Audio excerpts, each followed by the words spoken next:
Hello, hello. Welcome on in to GDQ Hotfix as Toon on TV. I'm Nichole Goodnight. How is everyone doing on this fine Tuesday night? I actually had to double check because I thought yesterday was Tuesday. It was a whole thing. Well, welcome in. I'm very excited to have a nice lineup of kind of like, I would say Saturday morning cartoons, like morning time cartoons.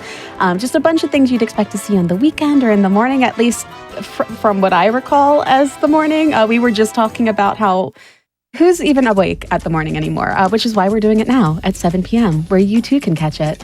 As a reminder, we do have an official Discord. Join the official GDQ Discord and add the new Hotfix role, where you can keep tabs on upcoming events, talk with staff and showrunners, and more. Use !Discord and Twitch chat for more information. And with all of that being said, we're going to go on over to our first run, which is Nicktoons Battle for Volcano Island. With Crow, take it away. Thank you very much, Nichole. Hello, everybody. My name is Crow3893, and I will be running Nicktoons Battle for Volcano Island any percent. So, the main story of this game is it's a general 3D platformer released in 2006 for the PS2 and GameCube. The main story involves with 9 Nicktoons heroes who are referred to as the Chosen Ones in Volcano Island. And 8 of them are summoned to the islands to be able to stop the main villain, the evil Magu, from destroying Volcano Island. The issue, however, was that during the summoning ritual, when the wise old crab was trying to bring in the characters, unfortunately the Magu disrupted it, causing all the heroes to be scattered around the Volcano Island. And generally the first half of the game requires us to find all the heroes, but the second half is also like be able to create something that defeats the Magu to be able to take him back into like a portal, because this leads to some issues with the whole with like a bunch of portals and dimensions and stuff being disrupted. So I'll go ahead and get this all started. Very looking forward to this. This is going to be one heck of a speed run. So beginning of it is going to be pretty chill, and the rest of it is just going to be a bit crazy in the end. Who would expect that from a Nicktoons game? Alrighty, so love that for it. Yeah, because I mean they're not just cartoons; they're Nicktoons. Yeah, there's a distinction here. So so true.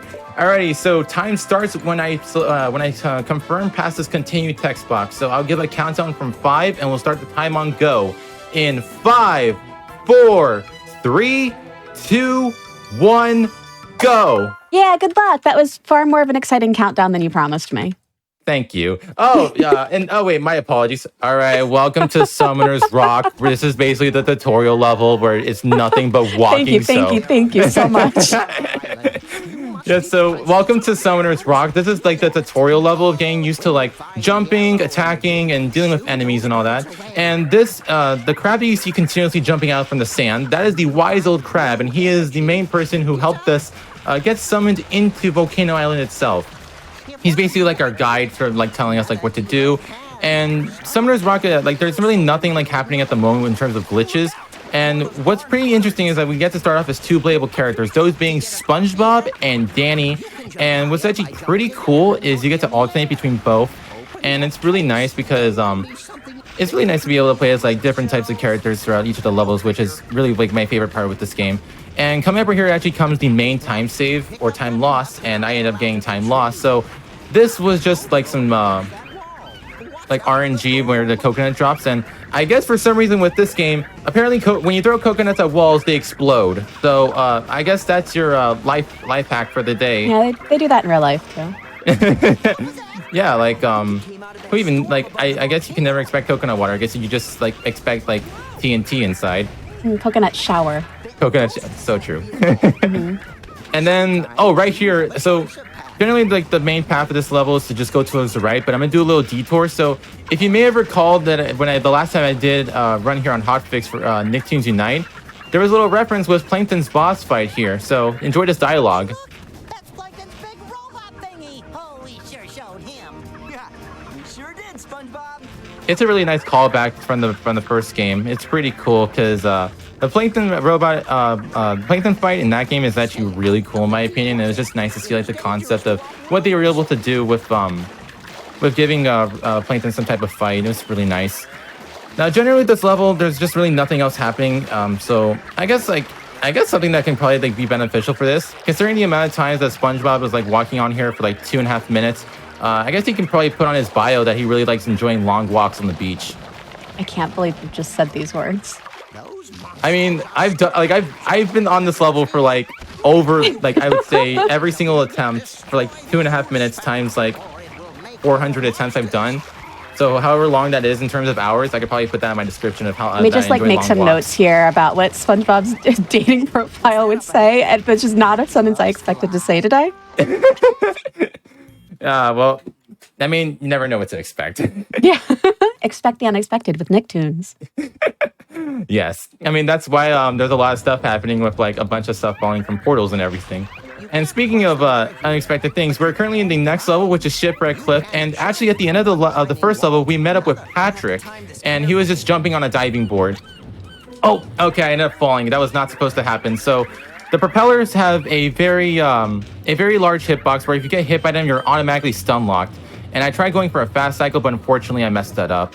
Okay, and I'm gonna go for like a little like detour right here. So there's really like not something to. Okay, well, okay, ignoring the fact that SpongeBob just jumped into water. All right, well, I'm just gonna go this way for safety. So I'm just making sure not to get hit by these birds because whenever you get hit in this game, you actually you're like stun locked for quite a couple of seconds. But if you actually get hit while doing your first jump, you can actually get a little bit of like momentum storage with it. And that's kind of what I try and do sometimes, but it's also making sure not to get hit by the birds. And then right here comes a little sequence skip. Okay, let's see if I can do this. Oh, dang it. Oh, man, this one's a little bit tough. There we go. Okay, so I missed the cycle. So what that sequence was, the sequence skip that I did right there, it was able to let me save about like 15 seconds of platforming and skipping like a cutscene and having to bring down 2 drawbridges.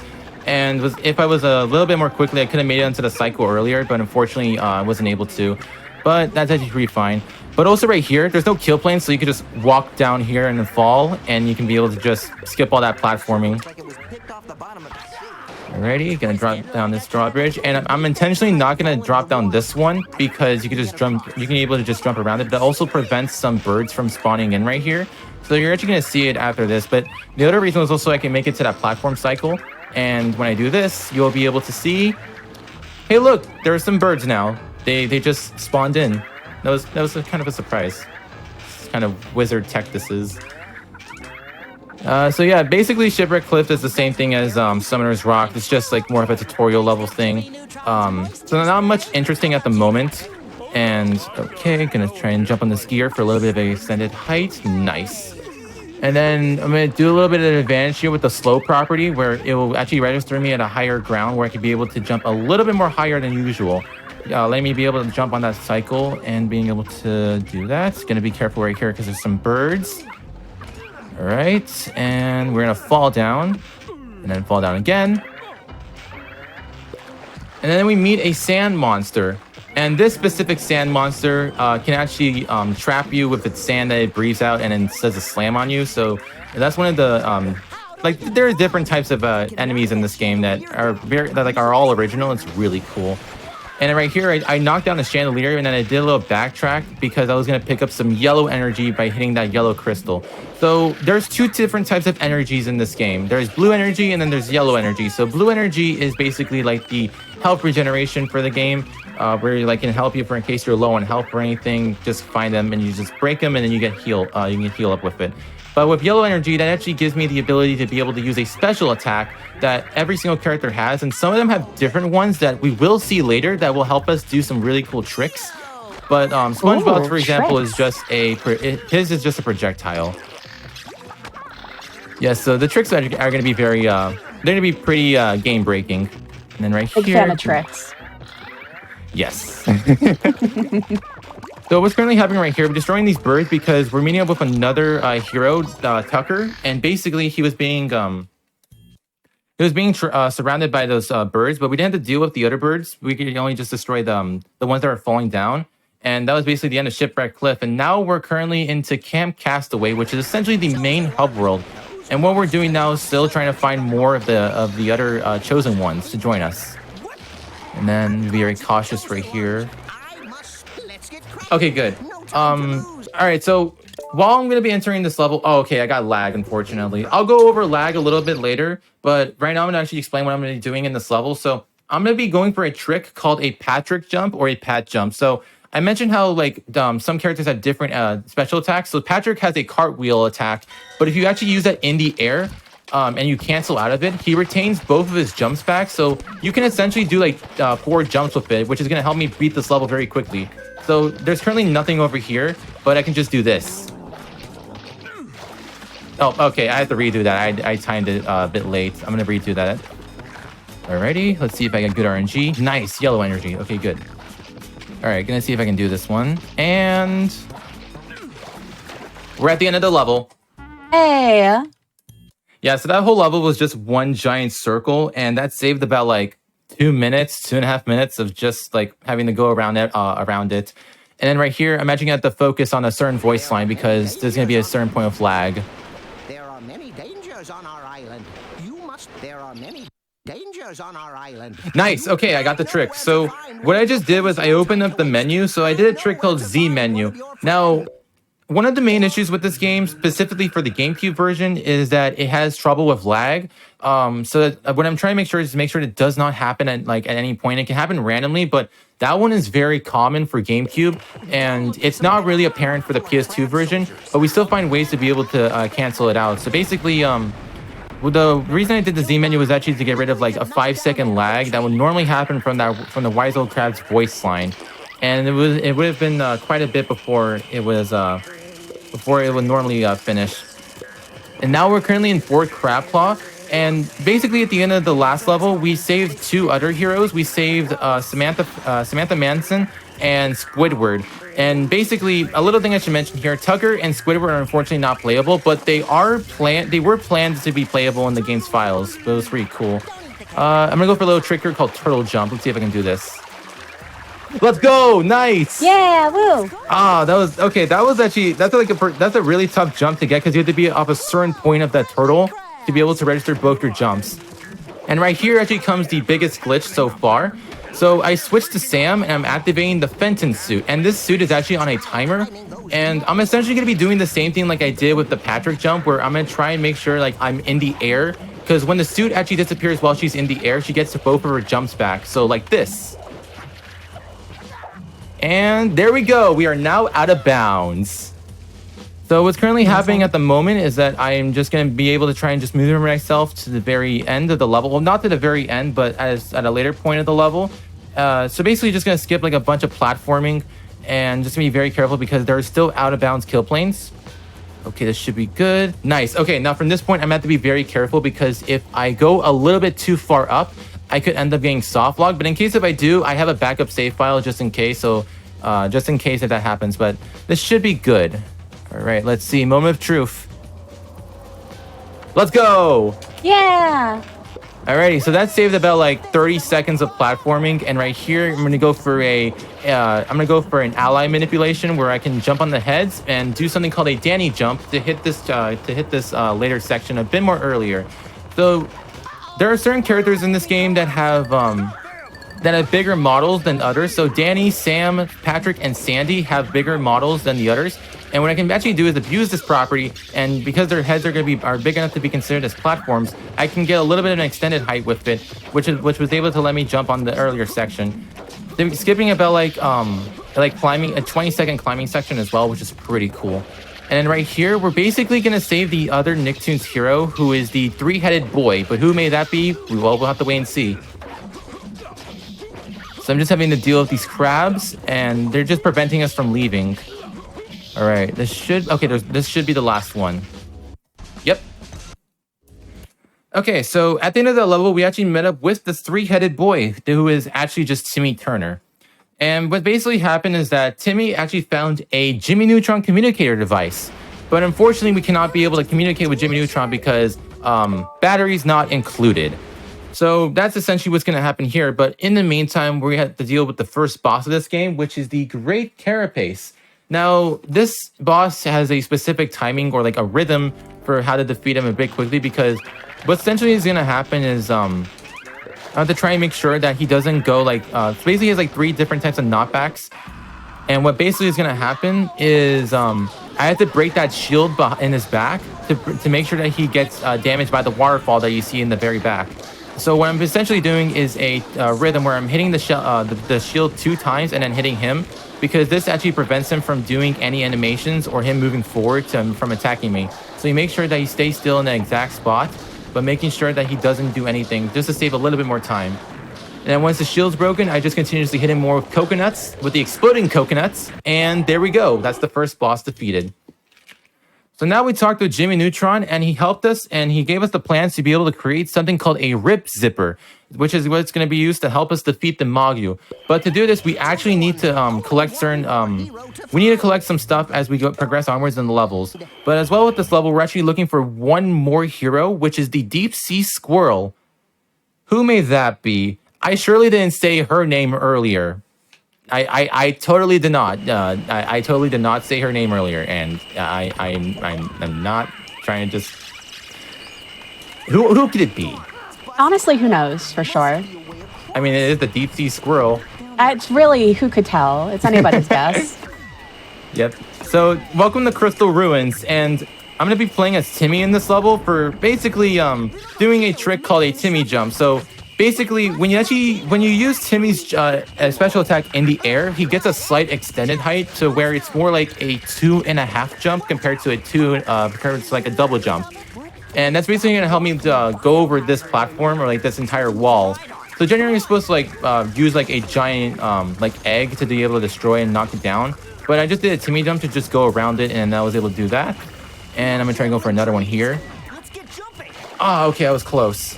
Alright, alright. Well, at least I got some more yellow energy, so that was nice for the remainder of the level.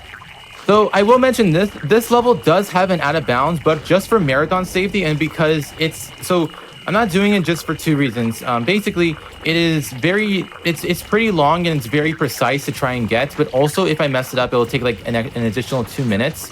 But also, this level itself is pretty nice to show off. It's one of my favorite levels in this game. And so it's really cool to just be able to like show it, because it has some really interesting designs for it. Now, if you're curious as to what the heck the purple stuff is, that's actually the Magyu ooze, which is what is used to help like take control or like mind control the enemies, such as these monsters that you see right here, the Florians basically. We will meet up the Florians again later. And I will also say this just as like a little interesting fact. This is the only level where you can play as Timmy Turner, and I'm not even kidding. This is the only level where you can play as him, so it's pretty unfortunate, but at the same time, it's still kind of helpful for us that he's at least using a level that we get to play as, because Timmy is pretty broken, because his normal attack does a lot of damage. So I guess it was kind of for a fair reason for why they didn't put him in other levels, but at the same time, it was like they could have given him the opportunity. Alrighty, gonna be very careful with these faces that stick out, because they normally have consistent cycles for whenever they would pop out, but sometimes some of them have like different ones, and it's completely random. And then same with these pillars as well, with these platforms that fall out. Okay, good, I got a good cycle, and this should be an okay one for the face. Actually, no, I'm gonna play it safe. Alrighty, okay, there we go. Gonna jump over here to make sure I don't get hit. Nice, okay, I didn't get hit. And normally have to break this wall, but you can actually just walk around it. So, yeah. Just Nicktoons logic. Alrighty, and then I'm going to actually jump. I'm going to do a double jump during this cutscene, because if you actually register a jump or an input during the cutscene, it will continue moving you, just to give you a little bit of extra time save. Also, here comes the hardest puzzle of all time. 2 buttons. That was so difficult. Oh no, it's kind of hard for me. I know, like my muscle memory just went away with it. I just had a complete brain fart for that point. I was like, wait, which buttons was I supposed to slam on again? Was it the left ones or was it the right ones? Was it the top one or the bottom? Alrighty, gonna wait for this one, and then gonna do another Timmy jump. Nice. So I mentioned earlier as well, like how this level has an out of bounds. So basically there is like a certain point we have to land in, because we don't go to the very end of it, because it would actually result in a soft lock, and I will explain a bit more of where that soft lock is specifically. But yeah, it does skip all of this points. It's done very early into the level, but again, it's just not really worth it, and also just because this level itself looks really nice. And okay, and then while we just see Timmy do a bunch of front flips in the air, Gonna wait for this one. Gonna see how the movement is. Okay, good. I got a good one, thankfully. So the third face that sticks out, it's very random for whenever it would come out, but also because you can get a very bad cycle for it. But thankfully, I got a good one where I can easily just stay on the second one to make sure it didn't hit me. So I was able to do it. Alrighty, and then right here, gonna progress. So we're close to the very end of the level. I'm gonna collect another yellow energy to try and go for a little trick that actually prevents some enemies from loading in, which would save a bit of time and also just to make it a bit more safety, just to make sure I don't get hit. And then from this point, I actually have to go in between those two pillars, basically. So you don't have to go in between those. You can easily do it, but that actually skips a trigger. And if you actually skip that trigger, that actually causes the soft lock. So it's pretty strange, but so we basically have to do it. And I'm gonna try and go for a jump. Dang it. Okay, I didn't get it. So I tried to go for a Timmy jump, which would have prevented those dog monsters from spawning in. And basically would have saved a little bit of time just from me not getting hit in like the knockback. But yeah. Okay, that's the end of it. And there we go. We met up with the deep sea squirrel, who is Sandy Cheeks. We also collected the first part of the rip zipper, which is a crystal ball. So it was pretty cool.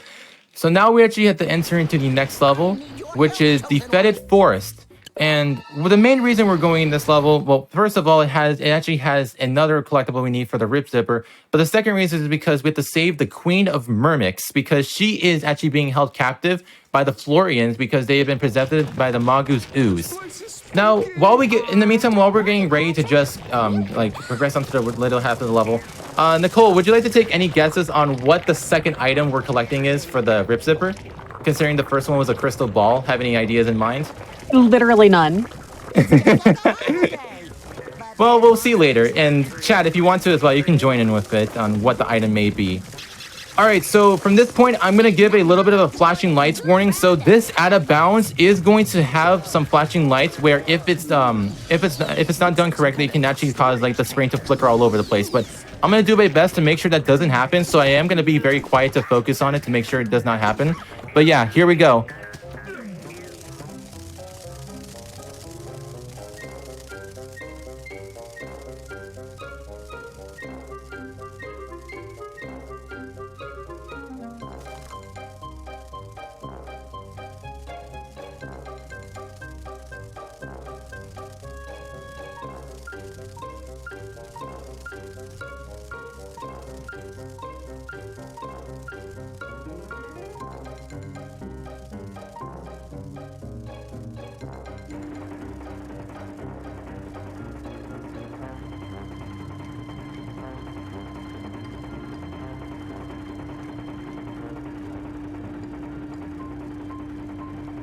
Okay, we skipped past it, not out of the woods yet. Let's see if we land back in bounds. Okay. This seems like a good angle, so hopefully... And in case it doesn't, I can do additional pat jumps. Alrighty. Moment of truth. Okay, nope. Alright, I have to redo it. Alrighty, I'm gonna get some additional yellow energy just for safety.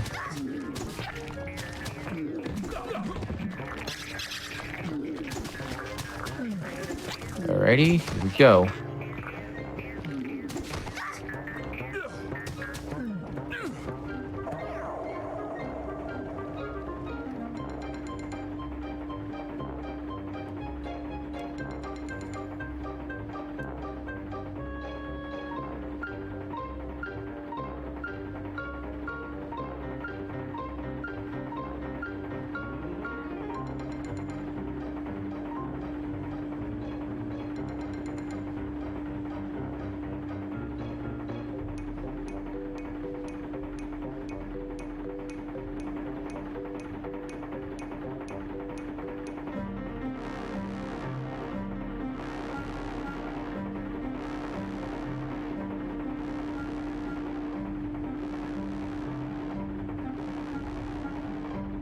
Alrighty, let's see if this is it. Fingers crossed. I'm gonna do a pat jump for safety. Let's go! Hey! Alrighty, so we skipped to the very end of the level. And not to the very end as well, just because, again, like it caused a soft lock.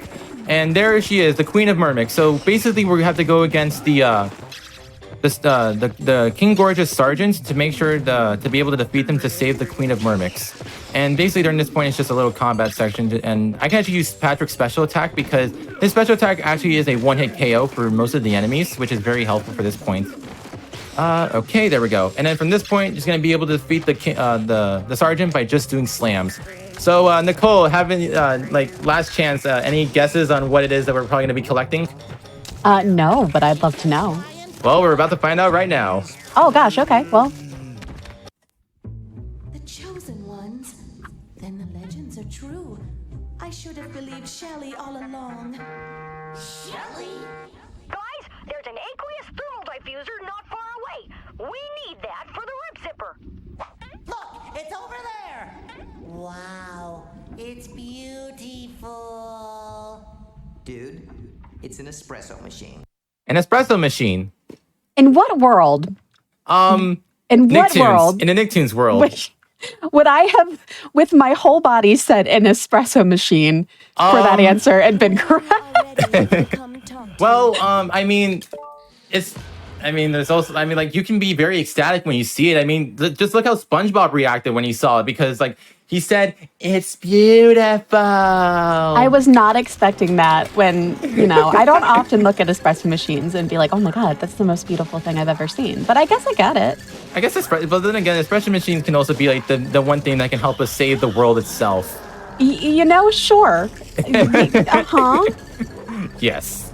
Alrighty, welcome to Dry Canyon Dam. So this is the second boss fight where we are going against the King Gorge. And what we're basically doing is we're essentially trying to distract him while the Myrmix allies are helping us destroy a dam to help be able to use the water to free King Gorge from being taken over by the Magus ooze.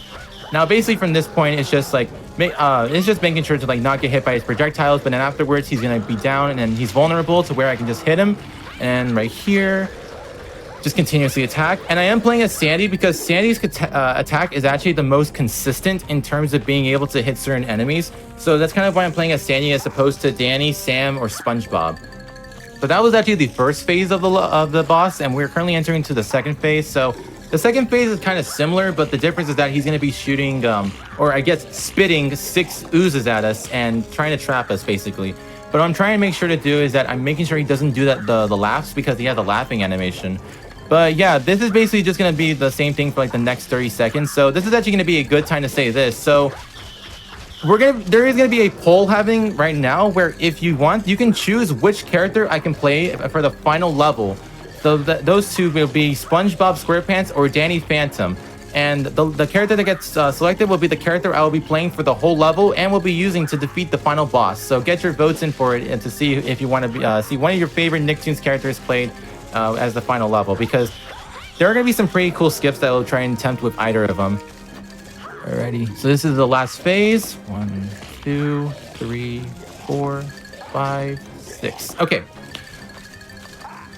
Alright, this should be the last one. And I'm going to pick up the speed boost.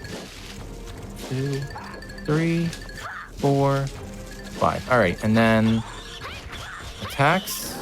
There we go. He's vulnerable now. And I'm going to try and do as much DPS as I can. I'm going to get knocked back. Oh, okay, good. I didn't get knocked back. That's actually that was very good. Oh, dang it. I did for that time. This should be quick. Nice. That was very nice. Alrighty, so we actually collected.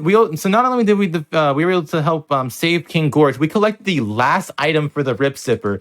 And Nichole, if you were actually like wondering on what world would we need an espresso machine, how would you feel if I told you the last item we collected was a microwave? Not great, Crow. Not great. Well, I hate to spill the news, but yeah, we did collect a microwave. Okay.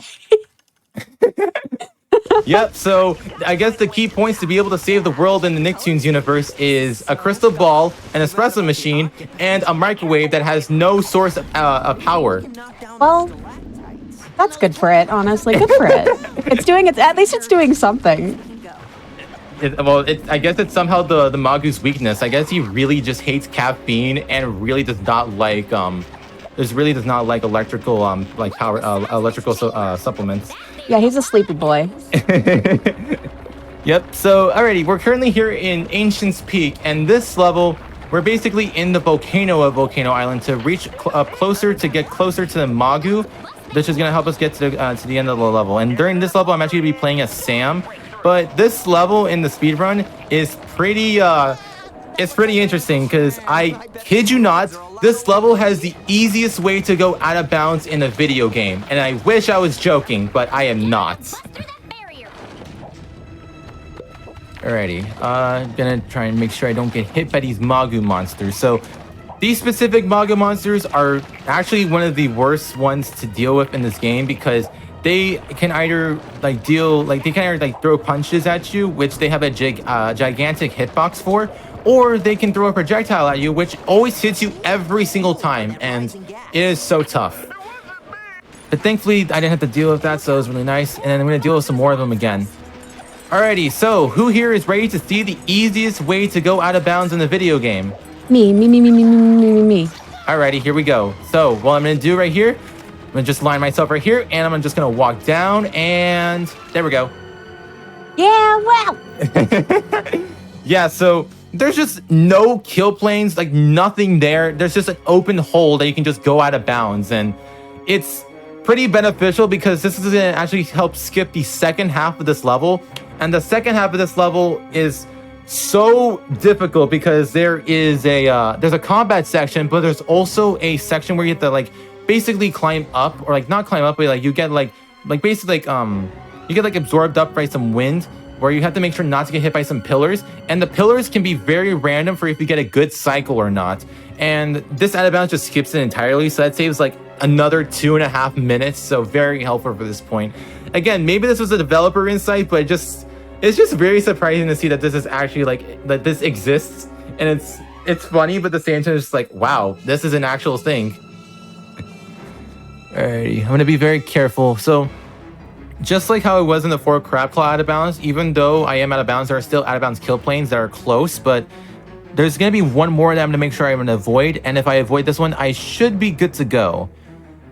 And this is gonna actually help me go to the very end of the level. But I have to be very careful because if I'm not cautious enough, I will end up hitting a soft lock, and that will be very unfortunate. But I'm gonna do my best to make sure that doesn't happen. In case if it does, I'll just play the safety backup. I'll just play the safety strap for it. Okay. This seems like a good angle. Okay, no, it's not. I'm gonna have to play it safe here. Alrighty. Okay, gonna wait right here. And I'm gonna try to make sure I'm not going too far to the right, because if I do, I will end up getting soft locked, and there's no way to really like progress from that point other than having to reload the entire level. So I'm gonna play very safe. Moment of truth. Let's go! Yeah! Alrighty, we are now at the end of Ancient's Peak, and we are going to encounter with the Magu. And now comes the final level, which is the Summit Storm. So, who is it we will be playing as in this level? It looks like it is Danny Phantom. Danny Phantom. Oh, that's going to be great. Okay. So, actually, before I do that, I actually want to go for this little combat skip. So, there's a combat that you have to do here, but what I'm going to do is something like a Danny jump as well to hit a cutscene trigger that essentially is like a debug. I just wanted to be able to do that just to make sure that we don't have to like deal with like 35 seconds of combat, because it can also be random and you can sometimes take like massive amounts of damage from it just for safety. But yeah, we're going to be playing as Danny Phantom. And it's actually going to be a good thing because the second skip that I was going to be playing, that I was going to be doing, it's much more easier to do it with Danny Phantom. So thank you very much, chat, for choosing Danny. Chat did a good thing. Thank you, chat. Thank you, chat. Alrighty, gonna just deal with some more platforming here. And then from this point, I am gonna just like be very careful not to get hit by these enemies, but also making sure. So this level specifically is just more of like just trying to get certain cycles down with on time, such as this one right here. This one can be very consistent. Oh, good, I got a knockback animation. Nice. Oh, okay. That's a prime example of the Magu monster being the worst enemy in this game. Oh no. Bye bye. All right, I'm gonna play this safe. There we go. Now, I actually like this level as well. This is my second favorite level, and it's also because it has a cool little reference to like another Nicktoons game, another Nicktoons show, and we will be seeing it later in the background element. So it's gonna be pretty nice. Alrighty. Oh, nice. Okay. So what I'm essentially doing is I'm actually jumping at an angle while I'm actually climbing up because that's actually going to be faster than just jumping upwards. So if I jump like while going up right or up left, that's a little bit faster. It's actually faster with SpongeBob, but it's also apparent with Danny as well, which is pretty cool. And I believe, oh, here it is. So here comes a little Nicktoons Easter egg. If you can see right there in the background, there is Invader Zim's house with the gnomes and everything. It's really nice. No, oh, I got knocked off by the projectile. Alrighty. Okay, good. I was able to not get hit by that one. And welcome to the segment where there's just going to be a bunch of records. And these records are very, they have a very strange hitbox. You can actually get stuck in between these in the records, and you can actually get like, normally you get hit once, but if you get stuck in them, you'll get massive amounts of damage and you actually can die from it. And it's very tough, but some of them are on like specific cycles where you can just wait. So I'm going to play it safe and wait for this one. And then I'm going to wait for this one as well because it's on the same path. Okay, and oh, that was actually good. This one gave me a good cycle. Also, say hello to an invisible platform right here. Hello. And goodbye. Goodbye. Then we're dealing with some more records, and then we'll be very cautious. Okay, good. All right, and looks like we're going upwards. Alrighty, so coming up here is the second, basically, I guess the second combat section with the Magu again. So I'm gonna try and go for a second. I'm gonna try and go for another skip with it, but this one's a little bit more difficult because it has to require the enemy to be at a certain spot because the trigger for the hitting the cutscene is just a bit farther outward. So what I'm trying to do is to make sure I can manipulate the dog monster to be able to be over here in this corner. Let's see. Okay, looks like he's going after SpongeBob. Hello, I'm right here. Thank you. Ready? I'm doing one more. Oh, and it rolled off. Okay. All right, let's see if I can do this again. Hope this one's a little bit better. One. This should be good to go. Ah, not fully. Okay, I'll try again. One. Ah, dang it. Okay. All right, this one should be fine, hopefully. It's really tough because, like, the dog monster has to be at a specific, it has to, like, have itself, like, angled at a certain spot, but also in a certain area as well. Ah, dang it. Okay, I just won't go for it then. Ah, dang it. Oh, man. Okay. Nope. Okay, there we go. Okay, that was a little bit difficult to get that one off the ledge. So there's normally supposed to be 2 of them that spawn in, but what I'm actually doing is I'm making sure that Danny gets hit by the projectile that only spawns in just one of the dog monsters instead of both of them. So it's like not that much of a hassle, thankfully. And right here. Oh, okay, I didn't hit it. Yep, I just fell through. I mean, he was going ghost, I guess, technically, during that point. Danny was just going ghost. All right, and then you can actually just jump right here to not knock down that wall, and then go here. And I'm going to try and go for a little bit of a jump right here. Let's see. Nice! So this basically prevents me from just not being able to destroy 2 walls that you normally have to break down, but you can just jump around them, and it's pretty cool. Okay. Oh, dang it. Oh, man. Now, these enemies are just very difficult to having to deal with. And then from this point, I'm about to be very careful not to actually die and end up getting a revive because most of these so you see like the pillars that like are pushing out. There's also going to be some that are pushing downwards right here. If I make any contact with them at any point, it's a one-hit KO. As you see right there, for example, that Magu monster just died with 1 hit. So these are basically one-hit KOs, and if I end up getting hit by it, that's an automatic revive and a restart from like a certain part of the earlier in the level. Okay, good. All right, we're gonna deal with one more Magu monster. Okay, and then gonna wait for this cycle. Oh, alrighty. Let's see if I can make this. Also, you normally have to break down these doors, but you can just jump around them from the walls, so that's pretty cool. And now we're at the very end where we get to meet up with the Magu himself. Yeah. Now we get to take our revenge. Yeah. So what I'm essentially doing is just making sure to try and weaken him to make it to be able to lure him closer into a portal, to be able to try and make sure that we can send him off and make sure it does no longer destroys Volcano Island. And from this point, he's gonna have like a consistent path from where he's gonna be throwing projectiles and also doing some hits. Alrighty, this one is gonna be close. Let's see if he does his animation where he goes a bit farther, or if he's gonna do the fire spitting. Let's see. Alrighty, so he's gonna take one more. Nice. Okay, so I was able to do 2 more hits. So from this point, he's actually going to be spewing out some fire close up. But thankfully, I have a decent amount of health. Oh, actually, I'm on red, but I'll be fine. Because I won't be able to. I won't be taking too much damage from this point. So what he's going to do now is going to be doing some slams. And I will be saying this time is going to be coming out very shortly. It's going to come up when the screen fades to black and the final cutscene plays. So get ready with time. All right, moment of truth. Let's see if this is good. Oh, dang it. Okay. Alrighty, get ready on time. Time! Yeah, GG. Yay! That was it. We defeated the Magu, and he lured him into a portal. But then he says that this isn't the over. This isn't over. Okay, I need grammar lessons. This isn't over, but I guess it is. But yeah, we were able to now save Volcano Island.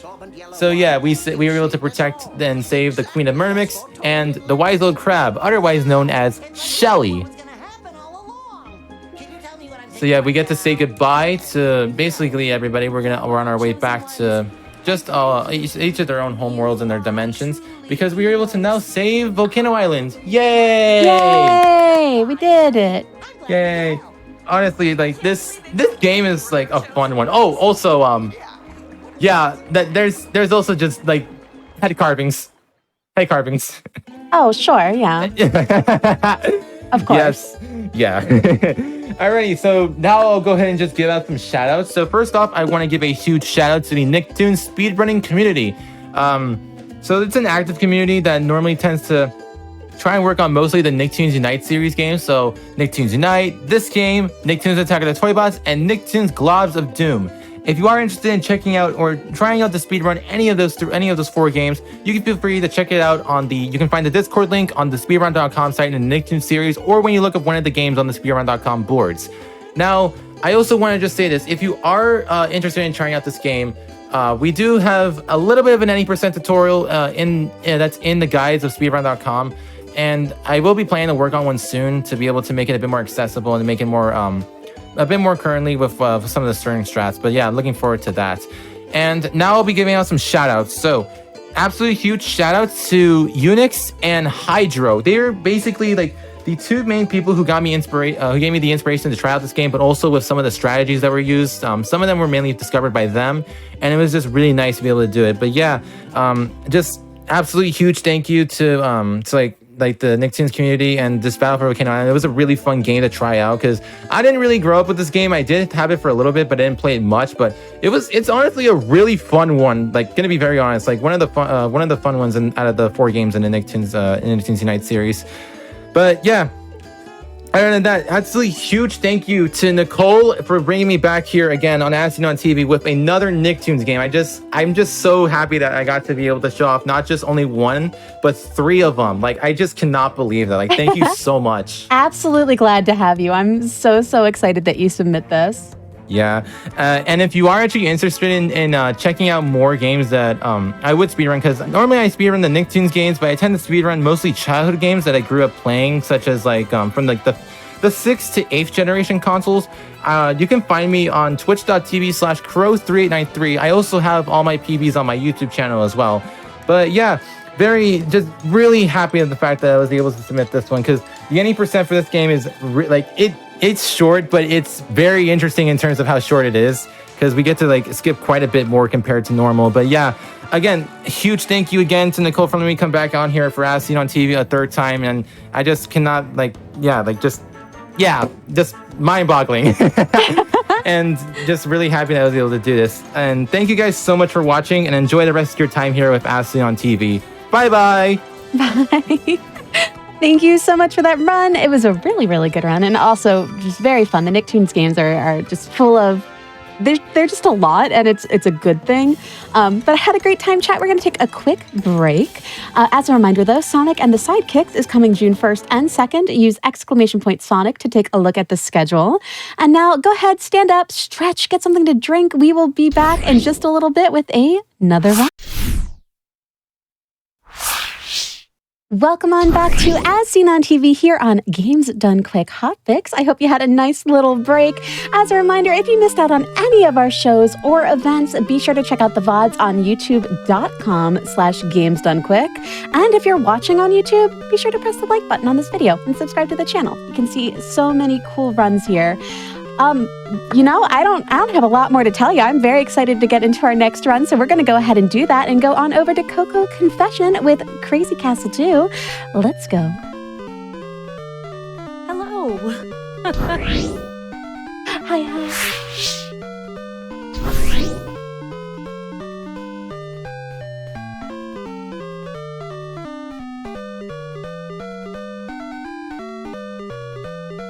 And you can take it away.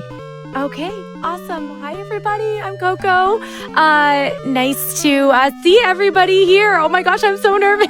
I have been speedrunning this game only for a few months, and so we are doing the any percent run. I am currently second in the world, so we are shooting for a world record. I don't know if today will be a world record run because the nerves are here, but I think a PB is possible.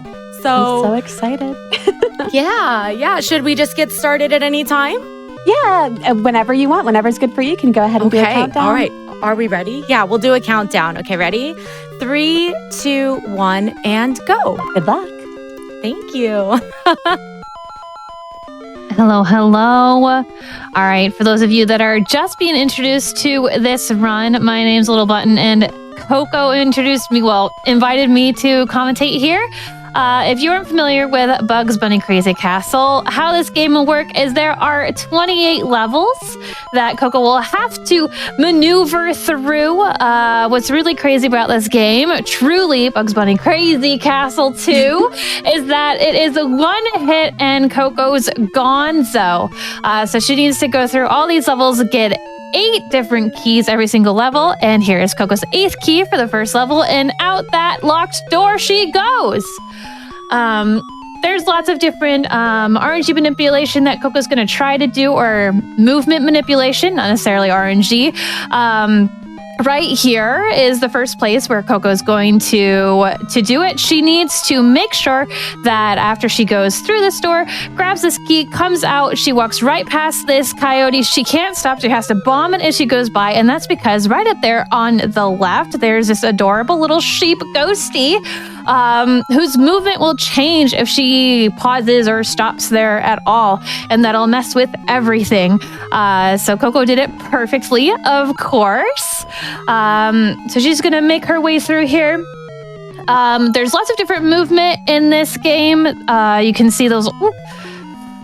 Sam being a problem child. So there on that tightrope, did you see that little ghost? That ghost would have been right there at the end of the tightrope, and Coco wouldn't have been able to get on the platform like she needed if she hadn't have just kept moving right on by while she killed that coyote. Right here. We're moving real fast. Easy peasy. We're moving real fast through these levels. This third level is going to introduce a really awesome mechanic where Coco is invincible on certain places of movement. That will be the pipes and on these circle stairs. What's the word? Staircases. So she's going to wait until he gets into that little spiral staircase. That's what I'm looking for. And shoop right on by. He doesn't know what's going on. And she's perfectly safe. This level will also introduce one of our pickups that we can use. There are lots of different pickups in this game. We'll talk about them as we get to them because I don't want to spoil everything for you. But right there, you can see that lightning bolt. She'll be picking that up, dropping down through this floor, and then it destroys all of the critters on the screen. You can see right there that it lasted a second or two, and as she walked to the left, it caught a couple of extra enemies. She'll be using that on a particularly difficult level later, and we'll point it out when we hit that. Let's see here. got our 8th key already. What a nice little jingle. And didn't even slipped right by that doggo. Easy peasy lemon squeezy. I brought Lydia on to be my commentator because she was going to make it way more fun and dynamic than if I were talking through this with all the sound effects. You just really good sound effects. You just need to focus on the run. What's great about this level is I have in my notes it is an easy stage, except for the Yosemite Sams that can be a little bit RNG in their location. But as long as they're behaving, we see that little Sam. The Yosemite Sams are those kind of dogs with the hats. If you're like me and you're a bit too young to have watched Looney Tunes growing up, don't worry, I won't be using just their names. I'll be describing them as animals too. But that little cowboy hat causes us a couple of problems here in this run. And part of that is because there's lots of different, there's a couple of different levels of smartness to the AI. We'll talk a ton about that and all the specifics later. But Yosemite Sam is one that is a little bit irregular sometimes and can be a real pain in the booty stopping on the top of pipes and ladders. This 5th stage, we're going to be introduced to a new enemy, Beaky. We don't like Beaky Buzzard. And we don't like Beaky. Look at Beaky. Beaky is one of the smart enemies, which means that Beaky will follow Coco around. You can see him moving around right there. They can move through pipes. They can go upstairs. Look at that. So she dodged there. You can see for the first time this run, I think, that Coco was able to move through the pipe while they were moving through the pipe without any issues. Destroy that Beaky Buzzard. Easy peasy lemon squeezy. We've got 3 keys already. So we are going to do some really awesome stuff in the bottom right of this level here, where she's gonna bully some chickens. There was a hammer she can destroy. I don't bully chickens in real life, I promise. So she's gonna bully some chickens in this run. She's gonna shoot down these pipes and then hit that U-turn pipe right there, and that'll take her to the top right of this level. And you're gonna see how these chickens are gonna follow her in a little bit. She's gonna grab this key,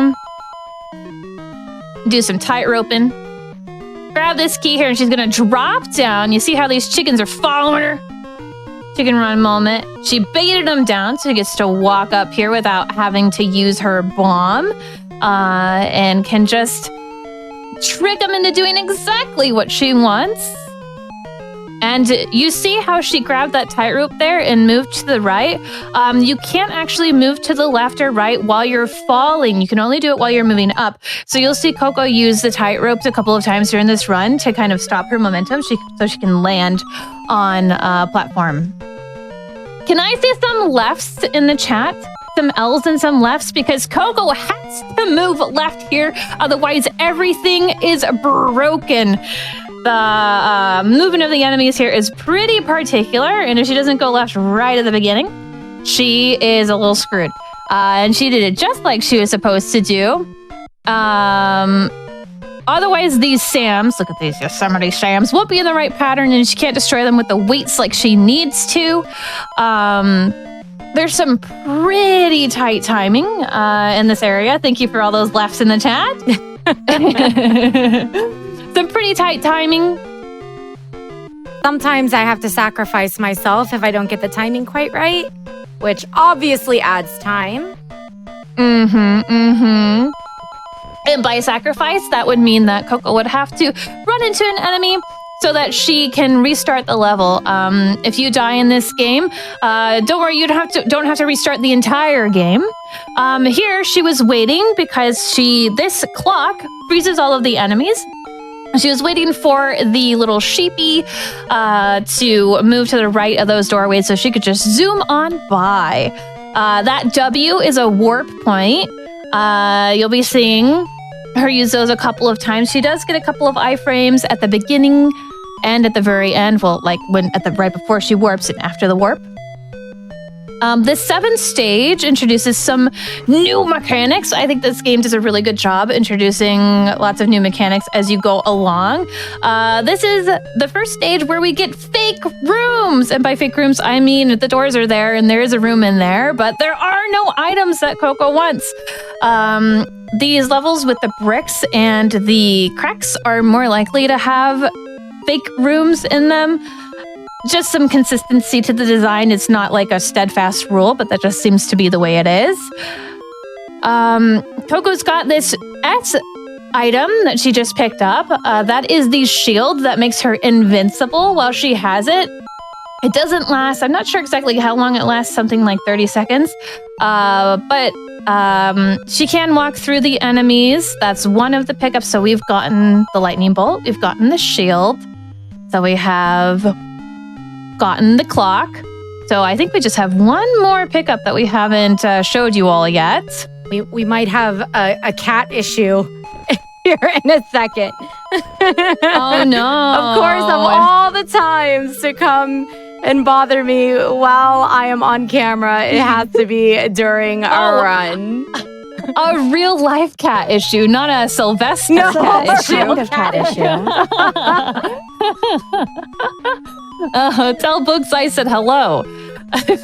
This next level, I might be a little bit quieter than usual because this is one of those levels that can be a run killer. There are very few weapons. You've probably seen Coco use this arrow, which she can use from range, and the bomb, which is kind of like a landmine. She can drop it and she can pick it back up if it doesn't hit.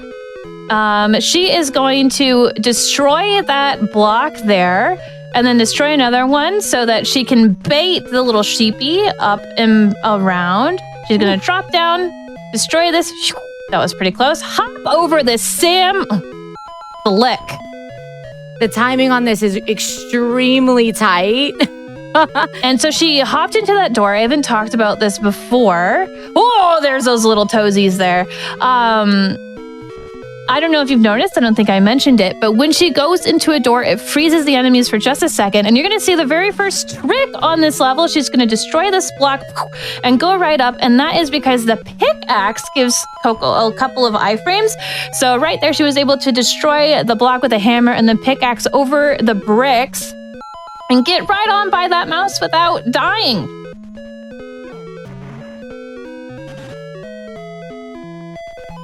All right, so upcoming is the worst. Upcoming is the worst part of the run. She has to loop on over that mouse. Well, it's a little while from now is the worst part of this level. This whole level. this level's rough. Yeah. Yeah. Okay. So that was really tight there, but this is the hardest part because you know she only has one arrow and she needs to deal with these 3 enemies. She's going to destroy that mouse, pop into this room while the sheepy's close enough and frozen so that she doesn't waste a ton of time. Bump up here, move the ghosty, pop it on down. Doesn't even have to wait. Can just go right in here and grab that key and move on right over here to the door. Great. Okay. Great level, Coco. Thank you. I quite often use going in and out of doors as a tool to freeze enemies. Actually, a lot throughout the run. It's probably the best tool I have to get through and manipulate enemy movement because there aren't a lot of opportunities for me to pick up weapons throughout my runs because it takes time to pick them up. Go into doors and pick them up. There's a little chicken being in the way. This 9th stage introduces another new mechanic, and this one's one of my favorites. Because you can see that little gooey, ooey goop goodness down there. And you can see how it looks like Coco's stutter stepping. I promise she's not. This isn't a time movement trick. That is just the goop holding us back. She's gonna wait for this. Oh, I was expecting that chicken to go down those stairs. waiting for the chicken to move by. Even the smart enemies, she's not gonna wait for that Daffy. She's gonna use that arrow because it just takes too long. It's better to just kill him from afar. I was talking about something and I forgot, and that's okay. The enemies in this game, even though they do have sort of rule sets for their movement, they're more like guidelines. Even though they're only supposed to do certain things, there are a lot of exceptions throughout the run. So when we say like Beaky Buzzard goes through doors and up and down ladders, it's like, yes, with an asterisk. Yes. Gonna get this Daffy with the Daffy. Nice. Mm-hmm. All right. After this fire shrimpy, we're gonna go in the door, and we really want to make sure that Daffy is to the right of these little doorways. Didn't even have to wait. Daffy was being a good little cookie for us.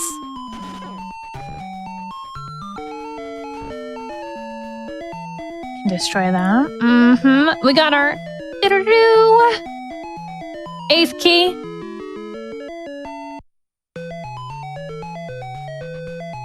The Nice. ooey gooey goop is a technical term. Yes.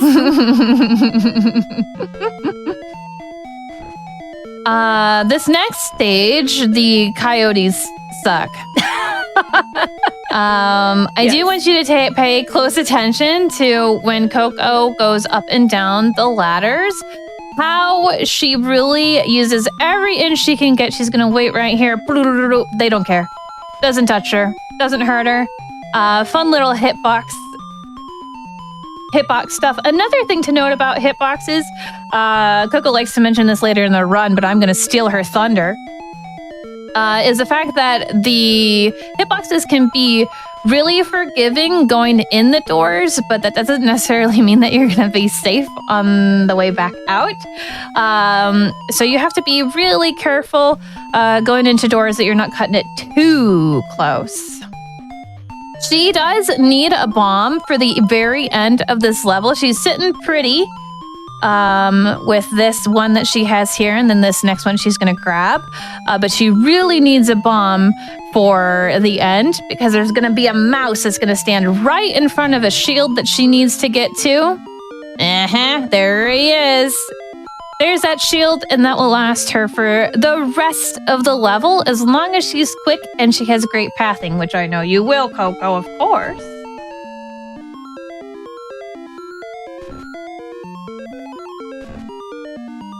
Luckily, I had really good RNG on this one.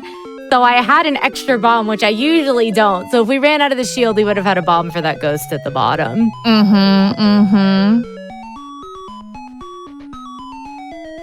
All right, this next stage, the 11th stage, is pretty straightforward. So I'm going to take this time to tell you a little bit about all the different enemies in the game and the difference in their AIs and their patterns. So there are 12 different enemies. There's kind of 4 different types of enemies within that 12, and 2 overarching types. There's like the less smart AI, and then there's the super smart AI. So the first type is the irregular. They seem like they probably just walk back and forth, but you never know. They're a little weird. And that's Tweety, Miley's favorite enemy. The fireball and the little ghost. Sometimes they turn around when you don't expect, and they don't move the way that they should, and they can be a pain, but they're not smart, so they don't follow you around, and they can't leave their platforms. The other ones that are also not smart and can't leave their platforms are Daffy Duck, Yosemite Sam, and Sylvester. They kind of change with wall presence, and they walk the way that Bugs walks, but that kind of feels like it's following you sometimes. The other category, the smarter enemies, will follow Bugs around, and they can chase Bugs and leave their platforms and go up and down stairs and up and down ladders, and they can be an absolute pain. Sometimes, And we'll talk a little bit more about those later. Go ahead. Yeah, sometimes the ones that stay on their platforms are a little bit less predictable, depending on the situation. So sometimes I prefer going up against ones that follow me because it's so much easier to manipulate their movement than the ones that stay on their platforms and just kind of randomly move back and forth. Yeah. This 12th stage is nice. It looks confusing, and it is confusing if you play it for the first time, but it's not that bad if you know what to do, which Coco does, of course. This is my second favorite level in the game. I was gonna go here left to absolutely wreck this Sam. She's gonna be really careful and wait for Sam to grab that. We didn't take any risks there. We don't know which way Sam's gonna move. Yeah. We're gonna warp here, and here's my favorite. Are you ready? Can I see some loot in the chat? Some keys. And we're gonna go zoom, zoom, zoom, zoom all the way on over to the right side of the level. And oh my goodness, are those the 3 other keys? And the door. Oh my goodness, they gave us such an easy level here. Okay, this 13th stage is another one where the routing is super important. You have to go the correct way. Well, really, you have to go the correct way, not just for speedrunning, but if you want to beat this level when you're playing casually. It's a pyramid, and as you can see, Coco can destroy the blocks with her hammer, and that are cracked, and then she can climb the blocks that look like bricks. And if you destroy the wrong block, you are screwed. So much so that the devs put in a critter at the bottom so that you can sacrifice yourself if you need to restart the level. But of course, Coco doesn't need to restart the level, and she's gonna breeze on by it. Don't worry, it's a kid's game, folks. This next level is the level with one of the biggest variables in time in the run and one of the biggest RNG levels. The RNG that's a lot of bombs right off rip. They don't normally give you that many weapons right away. Easy, sorry. Coco knows what she's doing, but I always get nervous. The RNG is going to be at the very bottom. There's going to be a Yosemite Sam that's walking around and causing problems, and Coco's going to have to climb a bunch of ladders and avoid them. And if the RNG is bad, she has to wait a super long time. Already we're having bad RNG. That Sam is not supposed to do that up above, so I just wasted a little bit of time. But now we're gonna be. We've had some good levels before. Yeah, we're in trouble because we need to have 2 bombs for the end of this level, and we only have 1. And we only have 1 option to pick one up, so we have to really get creative. Live routing. Here's that here's that RNG portion. Okay, here's 2 bombs. Nice.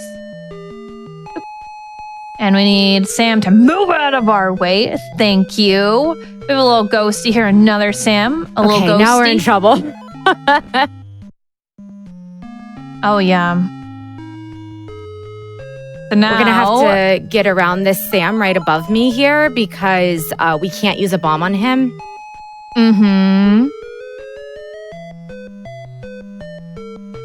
Easy peasy. Okay, we're good. All right. A little warp. Me. Okay, I think I might have been on a little bit of a delay there. All right, we need to hop up here and grab this lightning. Destroy our enemies.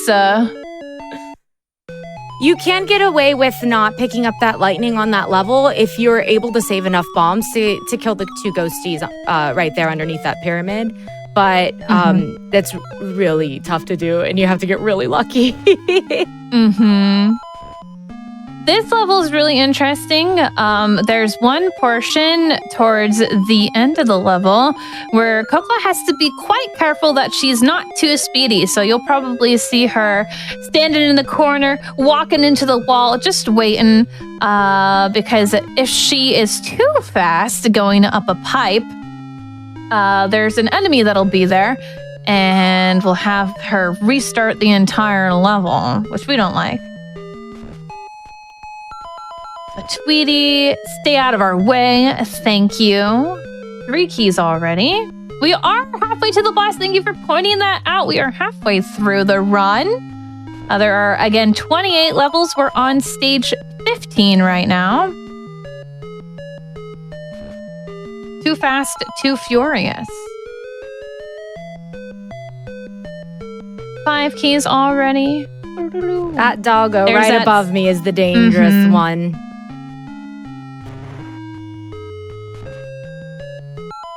Couple times in the run, I do. You can drop your weapons on top of enemies. That's one there that we just did on Tweety. We dropped a bomb.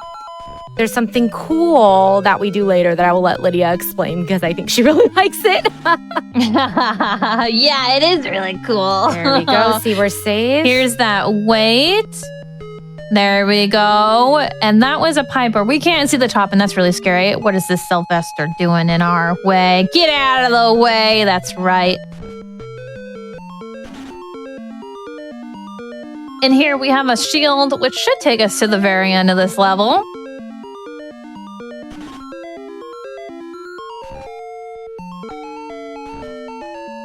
Get our final key.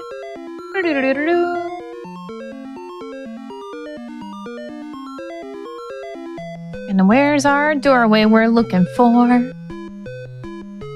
Up here to the right. Aha! This 16th stage is a very long level. We're going to be here for a little bit. And at the very beginning, you're going to see Coco do some nice little waiting here for this little ghosty that didn't want to move for some reason. I would like to ask chat if they think it's a ghost or does it look like a lamb to you? Because it looks like a lamb to me. But Looks like a lamb to me. It's called the little ghost. I don't know. I think that tells us precisely what it is, regardless of what it looks like. What does it look like to you, chat? So we waited to go into that door so that we could freeze a little ghosty. Little ghosty right underneath that weight and smoosh. Walk right on by. Oh my goodness. Oh, I'm so excited. This level, we get to introduce you to a brand new, this will be the first time that we see a pickup. Can't believe they're introducing new mechanics 16 levels into the game. Oh my gosh, peak level design. And here in this door is the best one. Oh my goodness, this is equivalent to, oh yeah, count with me. 1, 2, 3, let's go. Did you wait there in a little extra second so you didn't have the high frame so we could get the 3rd kill? No. Yeah, the iframes get a little funky. Yeah. I love that part. I love running through them. That's the potion. The potion is basically like a star in Mario, or if you got to play Pac-Man growing up, unlike me. When you eat the ghosties, you know? That's what we get to do when we have the potion. It's the best one ever. I love giving them what for. Or really watching Coco give them what for. So this mouse right here is a little unfortunate. If they weren't there, Coco could just go down into that area and walk across, but instead she has to hop into this pipe. But maybe that'll save her a little bit of trouble later, depending on the RNG. It is a little bit of a longer route, but not too much longer. A power pellet, thank you. I've never played Pac-Man. So she's got another potion here. One thing to note is that the timer for these power-ups, she's gonna clock this mouse over there to the left so she doesn't have to worry about it while she gets this final key. The power-ups the timer does go down while you're in these rooms, so she wants to be really speedy as she gets in and gets out. Ooh, oh, please. Oh my goodness. Coyote wanted to just throw a little bit of extra spice in there. For sure. And here she's gonna drop down. Bloop. Good level. Okay, 17 is another one of those run killers because you have so many enemies and no weapons. Basically, you can see those beakies right there. She's gonna grab her. I hate this level. This is the level I dread every run. Can we have some hype in the chat for Coco? Some RNG power.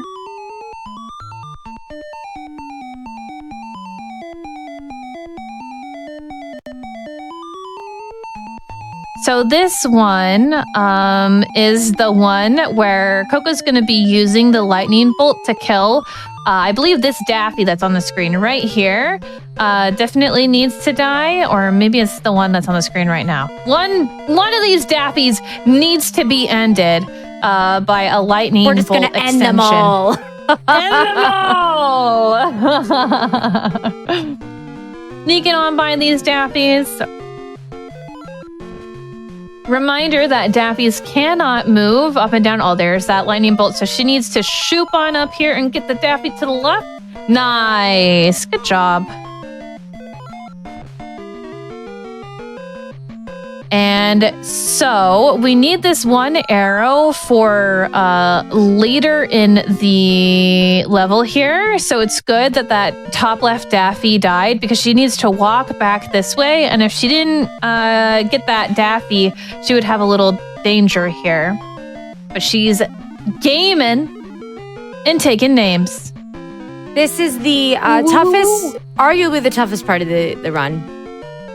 Yes, so I'm going to be a little quiet here. There's a ton of critters that she's going to have to maneuver around.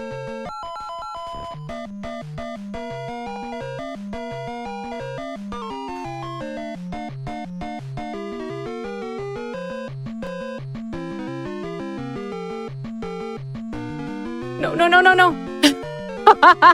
Oh my gosh, my heart. Oh.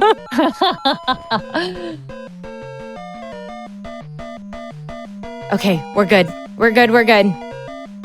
Nice.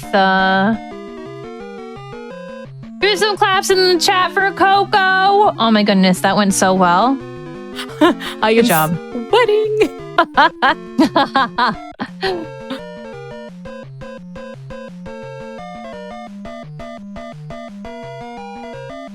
All right, getting her 7th key here.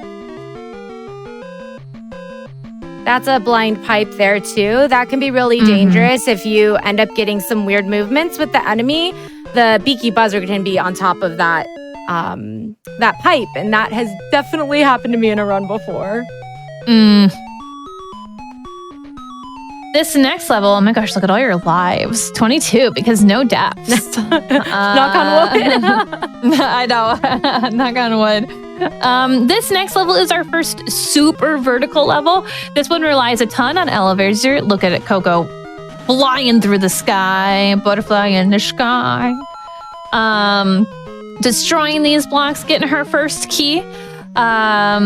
What's really interesting about the elevators in this game are that you can move one tile to the left or to the right, and there are certain intervals that you have to press the direction on, but there are invisible walls that will help you. So you'll see that Coco's feet will move before she moves off the elevator. But that's my favorite part. I like it when her feet kind of move before she needs to go. But she can only move when she's going up, not while she's going down. So you'll see not Buttercup's. You'll see Coco's feet move here. It was Buttercup bound to happen at least once during this run that you were going to call me Buttercup. Buttercup is my cat, and I do call Coco Buttercup way too often, so apologies to everyone here. This route, because it has so many elevators, and you can see how time-consuming they are, if Coco messes up the route a little bit, that can cost her a lot of time because she has to go back down and around and climb up the ladders and basically get all the way back up to the top. And that's pretty nerve-wracking considering that in this game, Bugs moves by tiles, not half tiles. So if she presses the button a little bit too long and she overshoots a tile, it can be the difference of like 30 seconds to a minute, depending on how far she is. It could be a huge time loss. But Coco, of course, is absolutely slaying in here, has all of her keys, and is dropping down to this door. Easy peasy lemon squeezy. We're moving through these levels. We are. This is a really good run. This 19th stage coming up has a really tough section in the second half. The first half is pretty easy because you get a shield right at the beginning, and then let's see, Coco's I think gonna grab a key here. Oh no, a hammer here. And then she gets to pick up a key, and then she gets to drop down and get a second power, boom, and destroy the Sylvester. Oh, never mind. Oh, we got the Sylvester. Okay, destroy the Sylvester. She has to be particularly clean through the first half of the run, otherwise these Tazes will be an absolute nightmare to deal with. But she is maneuvering. Oh my goodness. That was a toe clencher. That Taz was real close. Otherwise the Tazers will be in the way. That's not supposed to happen. Yeah. There we go. Nice. All right. They'll be frozen. We'll be able to get around them. This is the Tazes that can be a problem child. And then we can just move on by.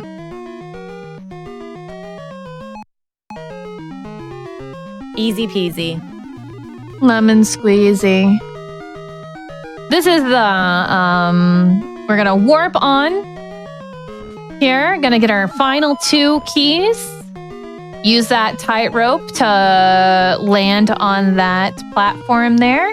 Use that one to get that key. We're gonna wait for that doggo to go through that pipe so Coco doesn't have to worry about them going after her when she goes over this way.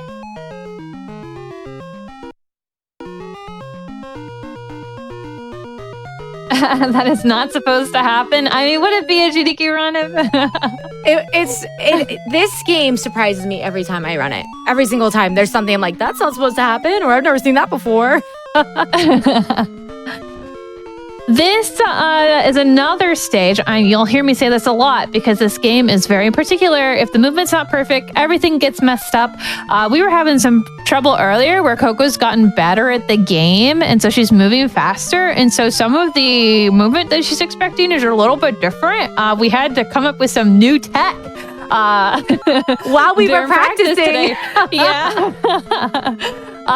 This one particularly, Coco has a really limited number of bombs and very particular enemies that she needs to use them on. So keep an eye on her bomb count here, which is 0 at the moment. And now it's 1.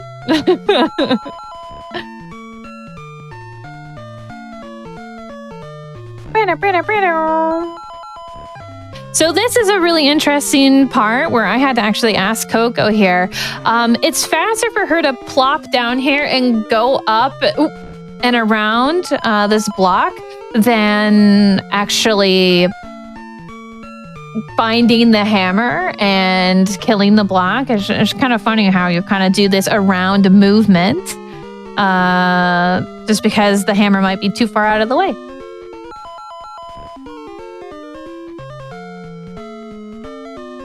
So she has 7 of her keys and now a bomb because she needs to kill a Yosemite Sam right there. Now she has all of her keys. She's gonna shoot on by and get her door.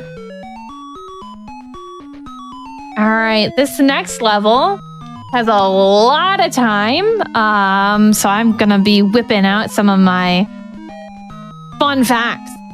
This is another really vertical level.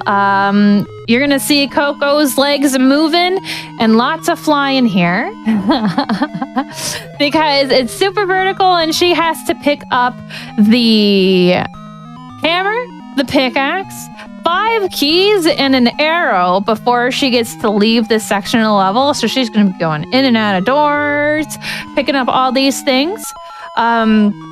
One thing that I wanted to talk about is the platform that Coco is playing on, the Super Game Boy, is faster than the Famicom, correct? So the Super Game Boy I'm playing, so I'm playing on an original cartridge through a Super NT, but the Super Game Boy is faster than the original Game Boy. So when I record my time, I actually have to add about 2.4 seconds, 2.4% more to adjust my time to make sure that it's fair. So while the world record is 1 hour, 7 minutes, and 31 seconds, I need to actually, on my particular setup, get 1 hour, 5 minutes, and about 55 seconds to get world record.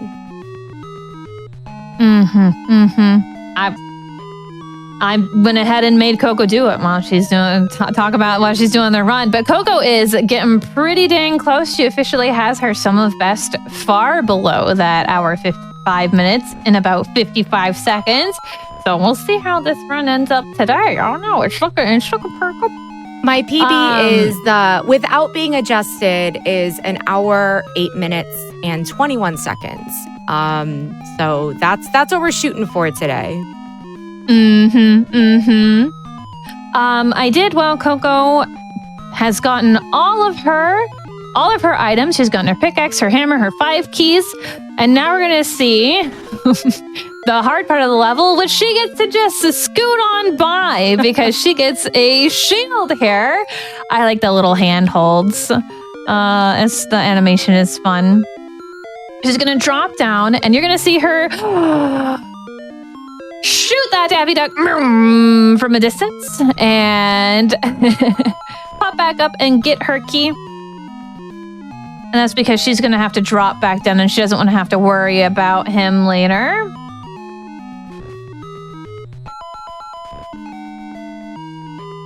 Get her 7th key here. And you can see that some of the platforms have a slightly lighter brown color, and those are the ones that Coco can drop through. We are going to plop up here, take this warp, and it'll take us right on over to our special door after we cross this tightrope. There we go. Vroom. Yeah, we love the vrooms. It inspires me to go faster.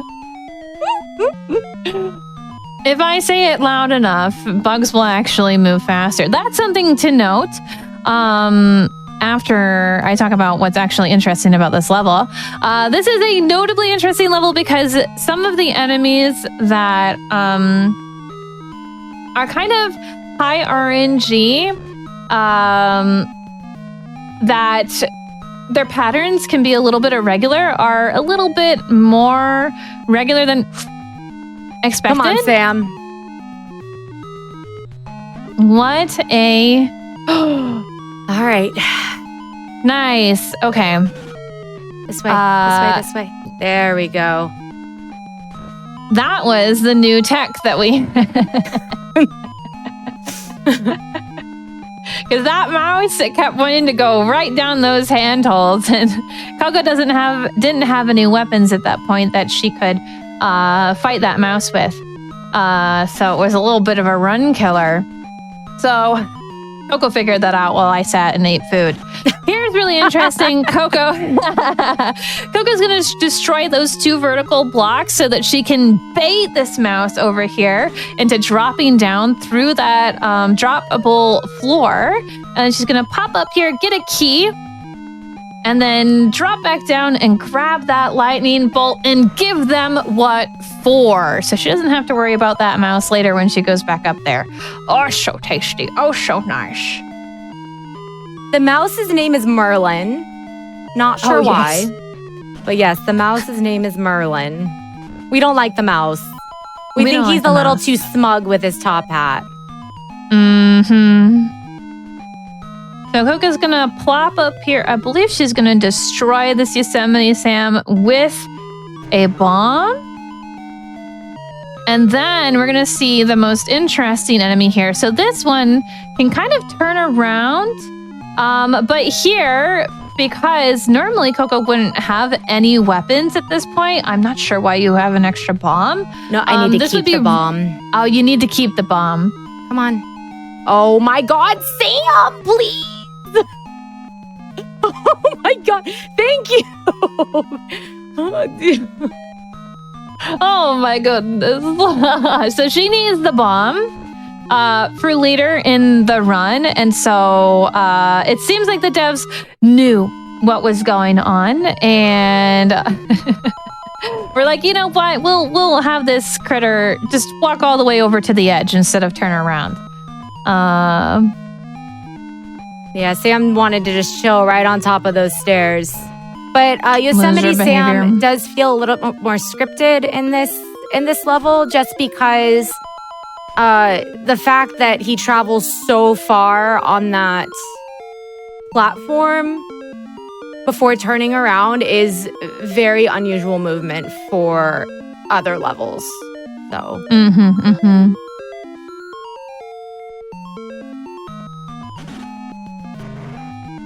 I'm waiting with bated breath to see you destroy this mouse. Oh, okay. So this is a really fun part of the level where Coco channels her inner A Link to the Past 100% runner energy. She's dig gaming. Can I have some Coco Code dig game emotes in the chat? She has to destroy all these blocks so that she can get to this drop down area. It's just so perfect for Coco and her runs. Get right here to the warp, and it'll take us right to this little, I believe, Wile E. Coyote that Coco needed that bomb for, so she can make it to the end. This 23rd stage is another run killer, so I might be a little bit quiet. But I do want to point out something that you should keep your eye out here. Remember how I talked about how I was going to talk about all these smart AI critters and then I never did? There are, on top of the 12 different critters that are split into the 6, smart and unsmart, there are also light and dark versions of these critters. So maybe there's like 24 critters. But the movement you could see there, the 2 dogs, the light and the dark one, is a little bit different. And the dark ones tend to mostly move upwards in the level. Yeah, it's very rare that you'll see the dark maroon enemies go down ladders, go down...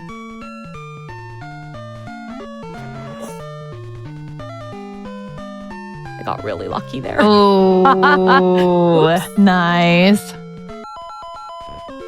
So this level, you're going to keep an eye out for a warp point. Once Coco does a warp point, she is pretty safe because she gets to basically gets a potion and is safe for the rest of the run. Yeah, the Tazes and the doggos leave me alone for most of the run after we hit this warp.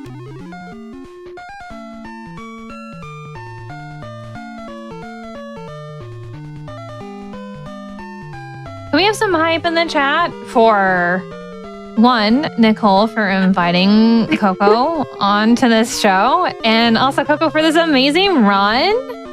This is such a fun run to watch. I'm so excited. Nichole, thank you so much. Of course. This is so fun. And it's really cool because when I'm speedrunning, it's really hard for me to explain what's going on while I'm running, especially if I'm, going for a PB. So to have Lydia here to tell me all the stuff that I'm doing, like to tell everybody all of, like the ins and outs and the lore and all of that, it's so great. Yeah, the commentary is absolutely captivating. Oh, well, thank you. I'm sitting here like, yeah. One thing that I keep telling people that this run really makes me think of those TikTok Minecraft videos where it's just the jumping thing and then they have that story overlaid. Yeah. I can't look away when Coco's doing these runs. It just really gets, I got that Sylvester, let's go. I just really love watching these runs because it's just so satisfying to watch the movement. Yeah, how close some of the movement comes is wild. Yeah. I've watched this run so many times and I still clench my jaw. Oh, I'm still clenching. I should probably have a heart monitor on while I'm running this game because there are some times I'm like, oh, that was a little too close for comfort. So this 24th stage is another super vertical level. She's going to pick up her hammer and her pickaxe. Immediately, you're going to see some really close drops here. There's going to be a mouse that Coco's going to drop past. It's a really good place to point out the fact that, well, not past, she's going to drop after. You weren't testing it there. I'm going to take that ladder. She's going to take the ladder instead of taking the chance with the drop because Bugs drops faster than the enemies, so she can actually drop way after this mouse and catch them in the air and rip the run. She also moves through pipes faster. You'll see that there's definitely one level that's coming up where you'll see the faster movement, and it comes in useful. She walks on tight ropes faster, and she walks faster than enemies. So most of the time it's helpful, but when dropping it can be really, really tough. I totally missed it, but Coco did some really cool movement where she lined herself up with the lantern. I was too busy giving her trouble for taking the ladder. But what's really interesting is on the right side of this level here, I think that Coco's coming up on it, the pathing is actually Coco's own born-bred big brain pathing. It's different from the world record. And I, am being an incredibly biased person, think that it's probably faster and better. And so it's really cool to get to play a game and come up with your own pathing that you know will help you beat that world record. So this is her jumping on these tight ropes here. This is the area where she is going up and down a lot less than the world record did because of how she chose to path this section. She climbing. She zooming. My favorite animation is when Bugs is going up and down a ladder with the little butt wiggle. Yes, too cute. Oh. Look at it now. His little tail. This next stage is rather scary because it's, at the end of the run. There are a couple of little things that Coco has to be very careful about, the placement of some enemies. So she waited there so that chicken was frozen to the left of that ladder so that she could go through this pipe. And here, she had to time that pipe perfectly so that she could make the chicken to the left of the door so she could get in there, freeze them to the left, and go back through the pipe. There is one particular pipe that's really scary in this level, especially since it's so late in the run, and it's entirely blind, so Coco doesn't know. I'm so sorry. I did not mean to scream, but that was so scary.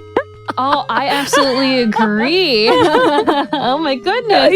Yeah, I got a little too bold with following him. I should have known he was going to turn around. Woo, okay, it's fine. Everything's great. Everything's perfect. We're gonna grab this shield so we don't have to worry for a little bit. So there is a clock that's gonna be coming up here. That's a great example of a beaky. It's a dark beaky, but usually beakies do not go, well, dark enemies do not go down. Ladders and doorways. That one does. So again, breaking the rules. Again, the behavior of the enemies is more of a guideline, not really a rule. And you have to be very aware that anything can really happen if you're faced with some patterns that you're not used to. Like what just happened there.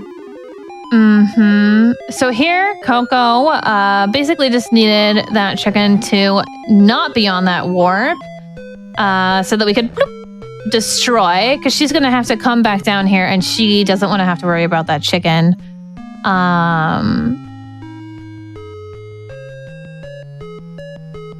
Is she here? Okay, we don't want that beaky to come down my way. Okay.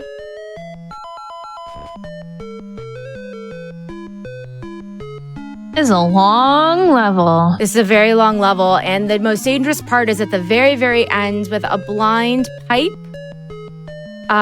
where Daffy could be hanging out. Daffy can be hanging out at the top of it, and there's just really not much I can do.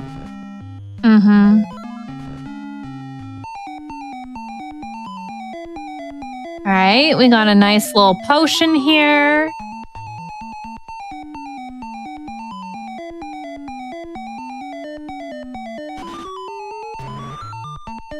And you can notice that Coco is walking past a ton of doors. And that's probably because this is a brick level with a little cracks. No! That's oh my it. goodness. That is it right there. That is a run killer because you just don't know where he's gonna be, and sometimes he's there. Of course.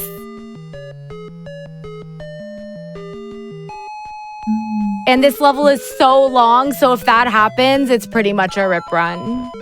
Yeah, my goodness. Very sneaky. Very sneaky. Sorry if my reactions are a little bit delayed. I think I'm a few seconds behind. Oh, that's all right. So I hear your screams and then I wait for horror.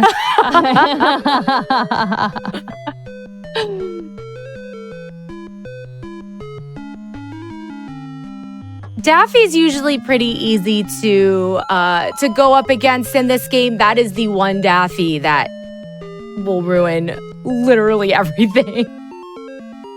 And it's very, very unfortunate because this has been a very, very good run up until that point. How despicable. I agree.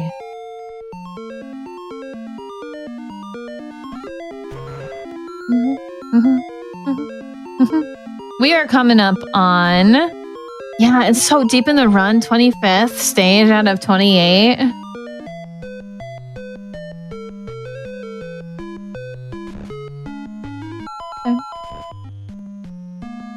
One thing that I haven't talked about yet while we watch Coco make her way back to the end of this level is that this game, when it was first released in Japan, was actually a Mickey Mouse game, not a Bugs Bunny game. And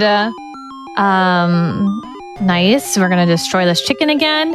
And because of licensing issues, it's always licensing issues. When it came over to the West, it was changed into a Bugs Bunny game. It's pretty much the same exact game, just some different sprites. But this game also has a really awesome story. where Witch Hazel has kidnapped Honey Bunny, which is Lola Bunny before Lola Bunny. And Bugs Bunny is trying to find her. The most original story ever. Absolutely captivating, but it does give us a cute little cutscene at the end when Coco wins. Honey Bunny's a really cute name, too. Yeah. All right. Let's hope Daffy is not there. Is Daffy gonna be a problem child? There's some RNGs in the chat, some prayers, some angels. Give Coco the power. Oh my God, Daffy. I don't know what to do. This has never happened. I also want to make sure I'm not going over my time too much, but that has never happened twice in a row. It is super okay, by the way, if you do. Okay. You are so fine. Oops, I might be dying here too. Daffy threw me off my A game. Maybe I need to make a Daffy Duck emote. Ripping so many runs. Gonna really get into those licensing issues. Oh yeah. You're safe with Mickey Mouse for now, but or Steamboat Willie rather. You're safe with Steamboat Willie, but yeah, that has never happened before. I've never had this issue with Daffy twice in a row like this, so. Oh my God, please. Ooh.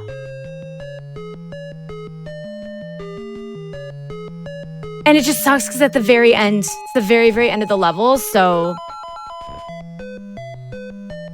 there's just not much I can do.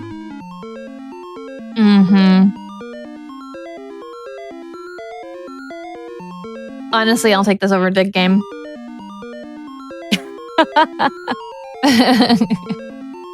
Good thing we have so many lives, yes. Yeah.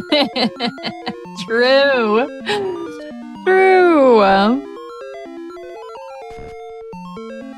If we have this issue with Daffy again, we might have to. There is a way to skip through levels on this game. You can put in a password and actually skip the entire game if you wanted to. So if it comes to that, we will do that. Yeah, it's really interesting. Every split is named after the level password. No, you have to go. There's no option for other routing. That's the only way to get to that area. And there's no way to manipulate that Daffy there. It's one of the only places. It might be the only place in the game that feels completely out of my control. Even though a lot of this run is very heavily RNG based, there's still multiple options to get from floor to floor, so you can change your pathing last minute if you wanted to, but that's the only way to get up there. I wonder, as a casual player, how do you handle that? You just play and you die? pray? Yeah. You simply Yeah.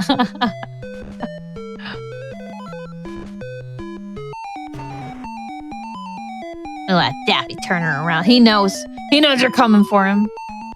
Yeah, this potion doesn't quite make it up close. there.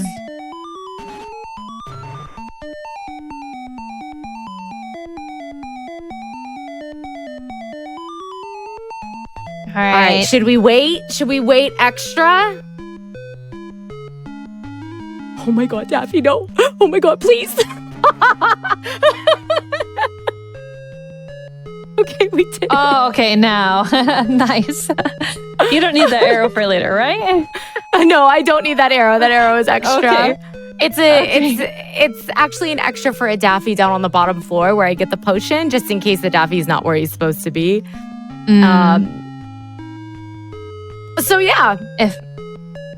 There we go. If only you could throw the arrow in the pipe.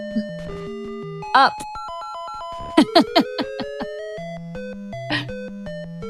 All right, we got our 7th key here. And we're gonna grab this. Oh no. 8th one. Beaky's right there. Uh-oh. My God. You see, Coco, you should have had my note where I specifically write down, we just need to make sure Beaky's not on the elevator when we select, when we click the clock. Okay, we are going to power through these levels right now. All right, this 27th stage is, quote unquote, this level is something. This area with the dog can be a pain. Oh no, we're on the one before that. We are on I am so sorry. We are on the 26th stage. Yes. My brain is just thinking, oh, what time is it? Okay, it's 27 time. We're on the 26th stage where it's another super vertical level. Oh no. This is the level with the mice and the pipes.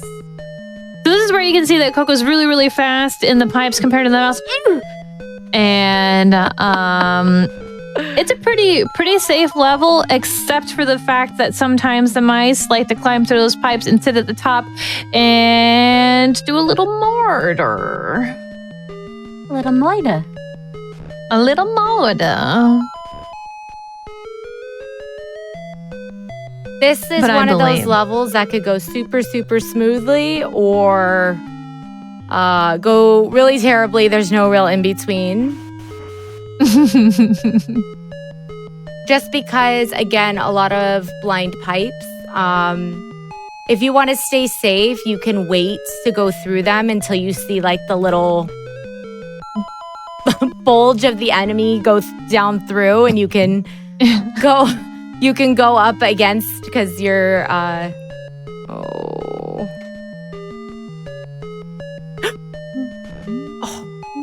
he's gonna kill me. He's not. Okay. Oh my gosh. Oh my goodness. That coyote's not supposed to be there. Yeah, Bugs being super skinny coming out of that door there.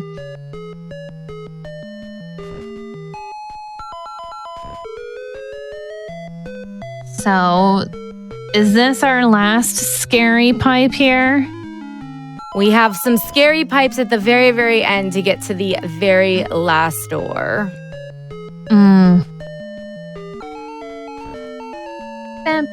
That lightning bolt there that you got earlier, I didn't comment on it because you were talking, hurts my soul. Because the lightning bolt doesn't kill any enemies. Like, why is it even there? There's no critters there.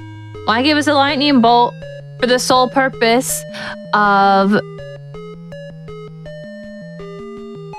Sorry, the mouse was moving on my screen. For the sole purpose of destroying our enemies and then not give us any enemies to destroy.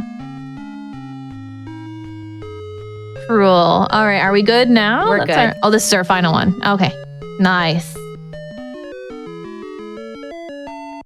And she's gonna hop on this tightrope and bloop. Okay, this next level is quote unquote something. This one is this first area with the dog. Don't worry, not this one. A different dog. We're gonna be tightroping across. Maybe it is that one. Yes, it was that one. See that? He moves dog, real you see quickly. him moving around. Moving around. And we need to grab this tightrope and maneuver around him. Look at him. Look at him using the tightrope there. Let me tell you the name of that dog. That is Mark Antony. I have absolutely not used it. Oh my goodness. We use that door to stop him in midair so that I have time to get under him. That was so sick. I love that strat. You didn't see me. If there was a camera, you would have seen me gasping and pointing at the screen like, oh. By the way, this is our runner's favorite song. Can we have some claps and some bops and some dances in the chat? This is my favorite song out of all the songs, yes. So, ooh, that Taz is getting a little spicy. That's not supposed to be there.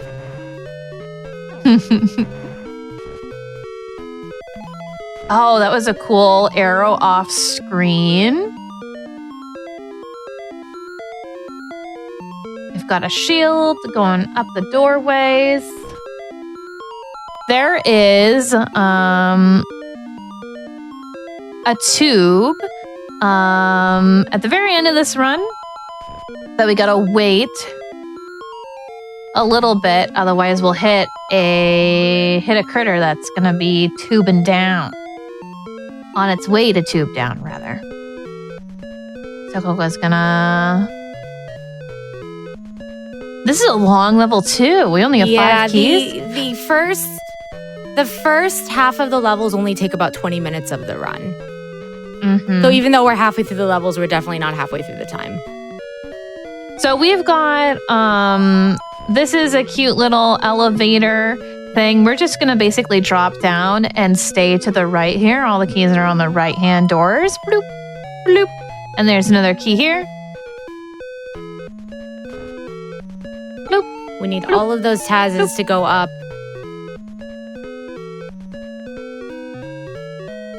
Bloop. There we go.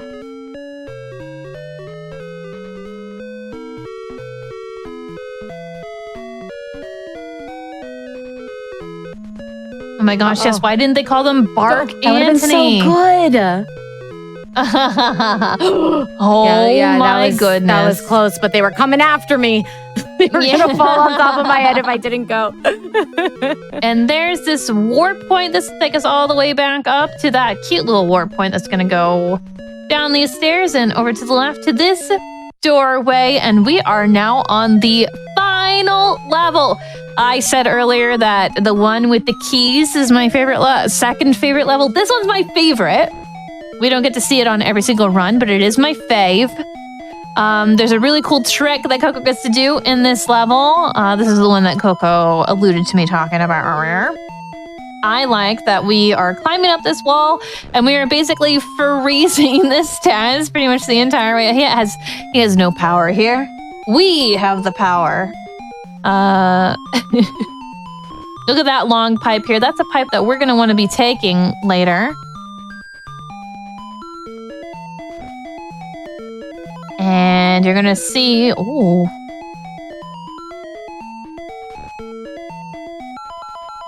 Ooh, moving right past them in the pipe. Oh my goodness.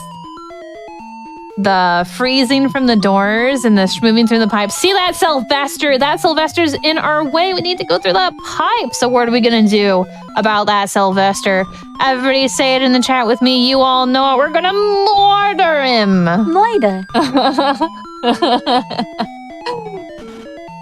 So Coco's gonna climb up this ladder, kill this block, and as she's dropping down, she's gonna press a really cool input and shoot him as she goes down. That is really precise. She has to be super careful that she doesn't fall faster than... She has to press it at a certain point because she can fall faster than the arrow flies, and then she can pick it up in the air, and then she dies, or it'll hit the floor. It's very, very precise and very cool that she does it.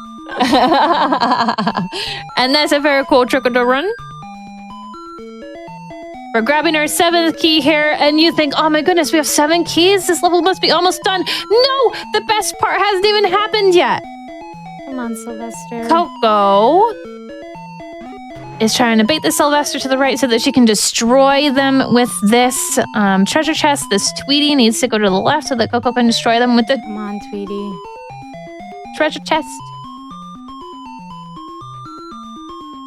Look at these punks.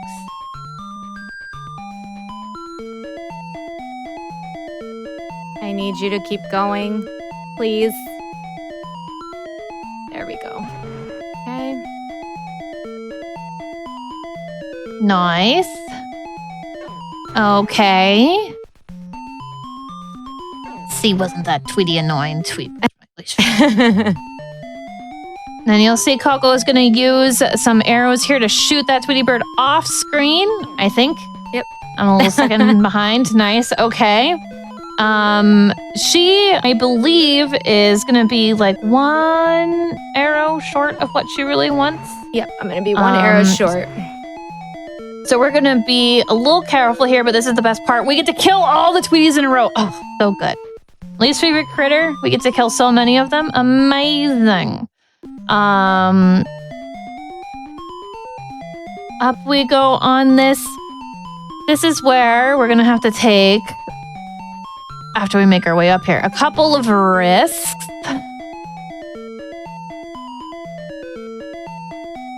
This Sylvester is where we really want an extra arrow for. That's going to be... There we go. Nice job. And then it's easier from here. We're just going to wait for this Taz to pit-patter past us. Bloop. Gonna freeze them to the right of the ladder. Get our final key. And go through our door. And then we have our very, very fast boss. Don't blink, you'll miss it. Coco is gonna super power charge destroy this boss. She's gonna grab 3 arrows, lead them into the precise location she wants, and then definitely is gonna exit the level too fast and is gonna have to re-exit again. We did it! Time! Yay! Yay, we made it! Oh my gosh, you know what's really disappointing is if we didn't have those 2 deaths at that Daffy, this would probably have been the fastest I've ever done this game. RNG, but that's okay. It was still we did an it. We made it amazing through. Run. Thank you so much for letting me showcase this. I don't know. I don't know if this game has ever been run on the GDQ channel before because not many people run it. So this was really cool to be able to do this. So thank you so much. Of course, it's absolutely perfect for this Hotfix show. So I was so excited when I saw you running it. I was like, I know exactly what I'm going to do. But if people wanted to find you or a little, where could they go? So you can find me at twitch.tv/Coco Confession. I do lots of speedruns. I speedrun this game and I speedrun A Link to the Past as well, 100%. No major glitches. And I do lots of variety. I do music, I do crafting, we game. You never know what you're going to get on my channel. So come by and be surprised. Never know what you're going to get, but quality content. And you can find me in Coco's chat or on twitch.tv/LittleButton. I'm a full-time author and streamer, and I do a lot of first playthroughs of games and analysis of stories. So if you like JRPGs, or story-heavy games, or cute little indies with a nice little story, check me out. Yay. Oh, thank you both again so much. It was really good to have both of you here. It was a really fun run and also just really fun commentary. So I will not be forgetting any of those sound effects anytime soon. We're going to quiz you later, Nichole. Oh my goodness. We'll have a pop quiz for you. Oh my God, please do. I'm horrific at pop quizzes. So I'll do my best. But Twitch chat, hang on tight. We're going to be back after a quick break. And remember, your subs, Prime Gaming subs, gift subs, and bits cheered on the GDQ Twitch channel help support Games Done Quick Hotfix, like this one. If you enjoy watching speedruns, consider subscribing to the channel. Also, with that, go ahead, stand up, stretch, get some water, take a quick break. We will be back after.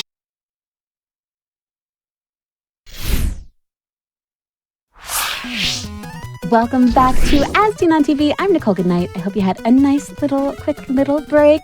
Again, thank you so much to Coco. That was an amazing run. Really fun to watch. Just so much tight movement. It just, I love games like that. It's absolutely wild. As a reminder, too, second round submissions for SGDQ are now open until May 25th. Visit submissions.gamesdonequick.com for more information. Any game released after February 14th is eligible. If you're crafty and would like to submit a prize to the event, prize submissions are open until June 16th. And with that being said, we are going to go to a game that I notoriously was bad at as a child. I'm not entirely sure I ever beat it ever once in my life. So I'm very, very excited to see it be ran here. We're going to go over to Scotty J47 with Tiny Toon Adventures. Go on and take it away. Yo, what's up, everybody? Yeah, like my name's Scotty. I'll be doing Tiny Toon Adventures. We're playing this on the OG NES, so one of my favorite systems growing up, and probably always will be. But yeah, so this game is kind of interesting as far as the speedrun goes. It's kind of hard to explain has really fast movement. The best way I could probably explain it is you kind of have to rapidly push down to gain momentum, and it's kind of like you're just kind of timing your jumps and kind of gaining speed with just pushing down. So it's kind of weird, but it takes a little getting used to, but it's really fun once you get the hang of it. I guess the only other thing I could really think before we start is there's different characters you can choose from. We'll probably be going with Plucky the whole way through, with the exception of Furball at the end of the run or at the final level. But yeah, you can choose from Dizzy, Plucky, or Furball. And Dizzy sadly isn't going to get any love tonight, but we'll be seeing plenty of Plucky. But yeah, I guess we're probably good to go. I can do a countdown. Absolutely. At I guess 5, 4, 3, 2, 1, go. Good back. Thank you. Yeah, so we're gonna choose Plucky, and then this is World 1. And these balloons right here, they usually have power-ups, or not so much power-ups, but heart pieces, stopwatches, or these little balls that you can change characters with. And as you can see, we got the ball to change into Plucky, and yeah, Buster's really good too, but Plucky is just kind of like the easier way to go. Kind of reminds me of Super Mario Bros. 2 with Princess Peach, how she can fly through most of the stage. Kind of doing the same thing with Plucky. So it's kind of fun. So as you can see, we're just kind of flying over everything. Oops, kind of missed the jump there. We'll take the lower route. And these stages are relatively short too. And this right here is our first Elmira encounter. Don't really have to fight her. All you gotta do is just stay away from her. If she does catch you, she'll sling you back to the whatever beginning of the world, whatever world that you may be on. So this is World 1. So if she would have caught us, she would have put us back in 1-1. So definitely gotta stay away from her. You get an encounter on every second level of the world. So this is our first boss stage. We're gonna try to go for a clip here. There we go. Saves you a little bit of time, but it kind of looks cool. There we go. Yeah, stages aren't too long, so they're relatively easy to get through. And we're almost approaching the first boss fight, which is Mad Scientist guy who learned how to ride a skateboard. I actually kind of forget what his name is.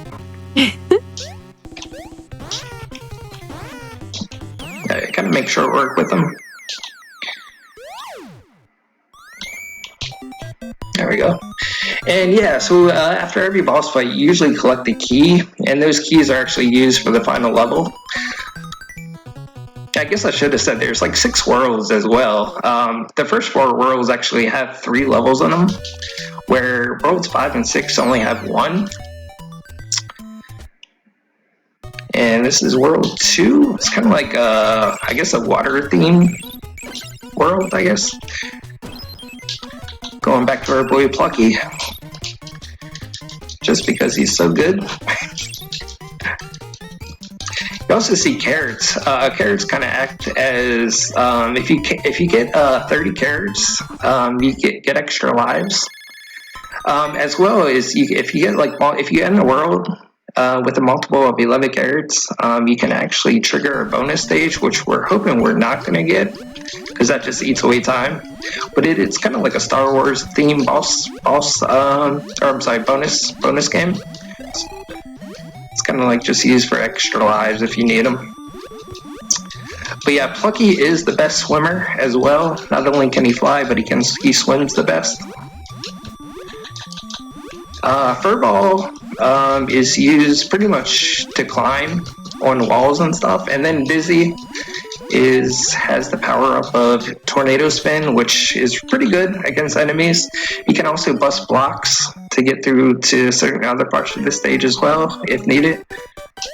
So here's our second Elmira's encounter. It's pretty easy. Just run back and forth until the door spawns. There we go. And next stage is one of my favorite stages. It's the another boss stage. It's the pirate ship.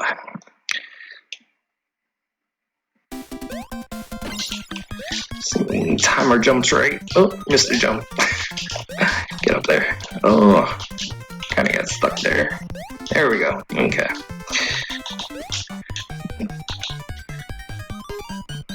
Alright. No, okay. I was like, I thought I might need the heart, but I forgot I never lost it. So we don't need the heart. Yeah, if you get a heart, if you already have a heart and you get another one, you pretty much get an extra life for that. So that's always nice. But this game does have unlimited continues. So, you know, even if you game over, you just kind of get to continue at the world that you left off on. So it's not too bad.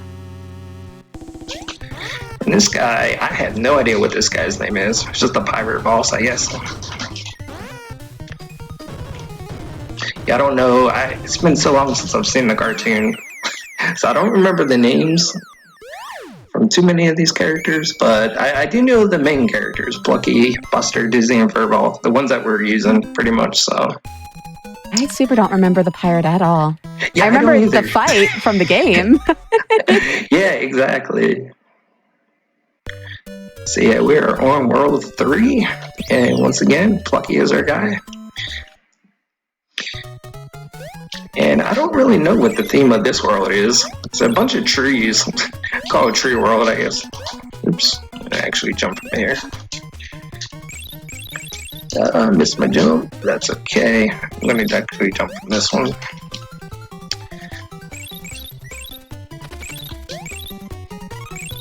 There we go.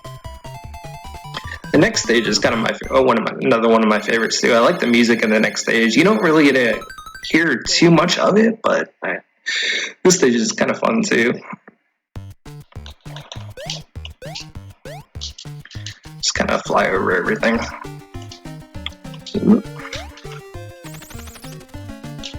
Oof. Oh my gosh, I remember those trees. Yeah, the trees. It's got a little bit of a maze, I guess. A little bit, I guess. And for this Elmira, we're just gonna take off. She's gonna meet us over here, and then we'll just jump over and just wait for the door to spawn.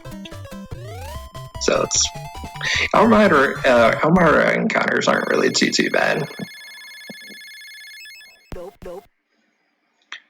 So this stage, I don't know, it's kind of like a cave level, I guess.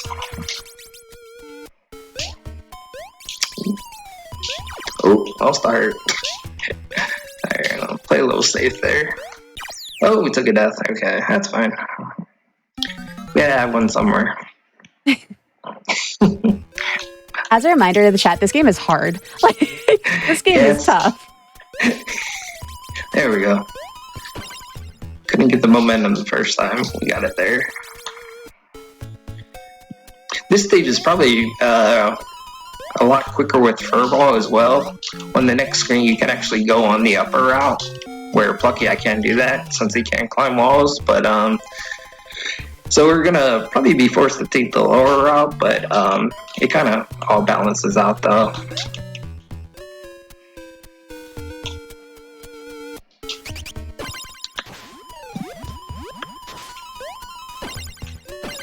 And then we're gonna definitely pick up the heart on the way to the boss fight. That way we'll have a little backup. This boss fight boss fight's kind of fun too. Depending on where the ceiling's going, which way the ceiling's going depends on where he spawns at. Ooh, I missed the third hit. There we go. Okay. Didn't get a quick kill, but kind of relatively fast. Yeah, if the ceiling goes left, he spawns right. If the ceiling goes right, he spawns left. So just kind of just knowing where he spawns.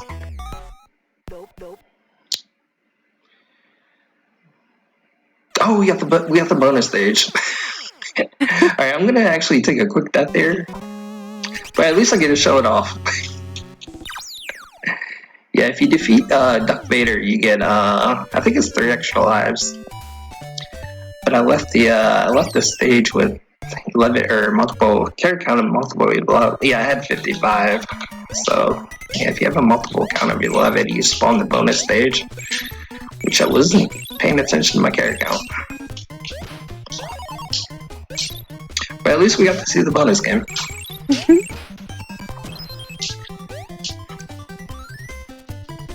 I'm a huge Star Wars fan, so I was always happy to see that as a kid. Alright, so I think we're at 77 carrots too, so I'm gonna have to see if I can get some extra carrots. This is the junkyard. Hoping we can just stay up in the air the whole time.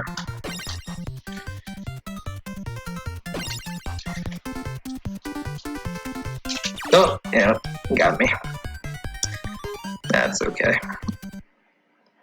Alright, this is actually our last Elmira encounter, which is probably one of the easiest too. So, just gotta wait for the door to spawn.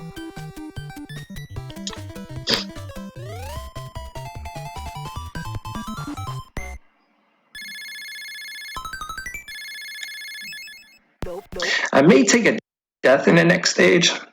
Not intentional, but I'm gonna try to go for something. But it may lead to a death. But I at least want to try it at least once. Heck yeah. Yeah, I kind of wish I held on to that heart. But we'll go for it once. If I don't get it, then I'll just play it safe.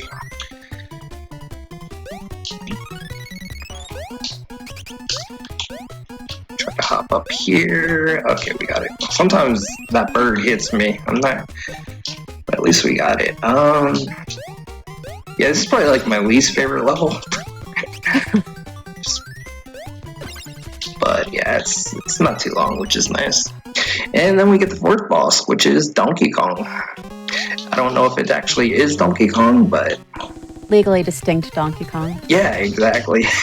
We even got Donkey Kong Jr. So you don't actually fight him, you just gotta stomp 2 little monkeys, and that eliminates one of his platforms that he's standing on. So we just gotta essentially take out 8 baby monkeys, and that'll knock him off. So 2 more. Just kind of playing this safe too. There we go. Alright. Yeah, fight's relatively easy with Plucky, just because of his flying ability. Using the other characters can be a little bit more sketchier, but definitely doable. I'm not sure if... I wasn't looking at my character count. Oh, we got another bonus game. Let's go. Okay, I'm just gonna take another quick death.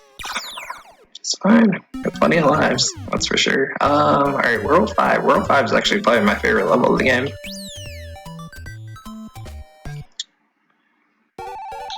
This is Wacky Land. So we gotta collect 5 go-go birds, I think. I think that's the name of the birds. So that was 1. Get our boy Plucky.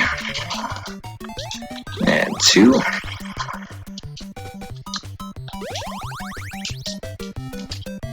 Alright, so that's should only need 2 more.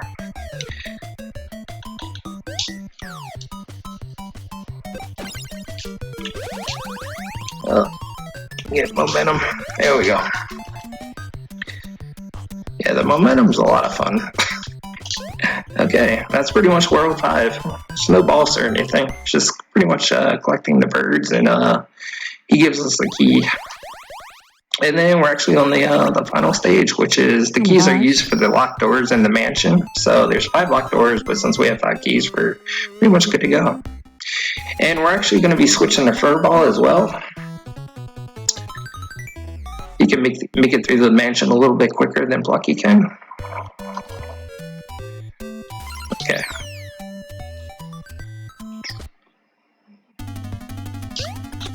So yeah, let me play this little safe. I kind of forget how to do this screen. Okay. Then we'll get our buddy Furball. This room's pretty much just a room full of spikes that you gotta duck under.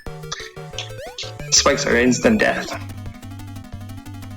And instead of riding the elevator, we're gonna climb the wall. Alright, definitely gonna get the safety heart. And these next couple of rooms are relatively easy. It's not a whole lot going on.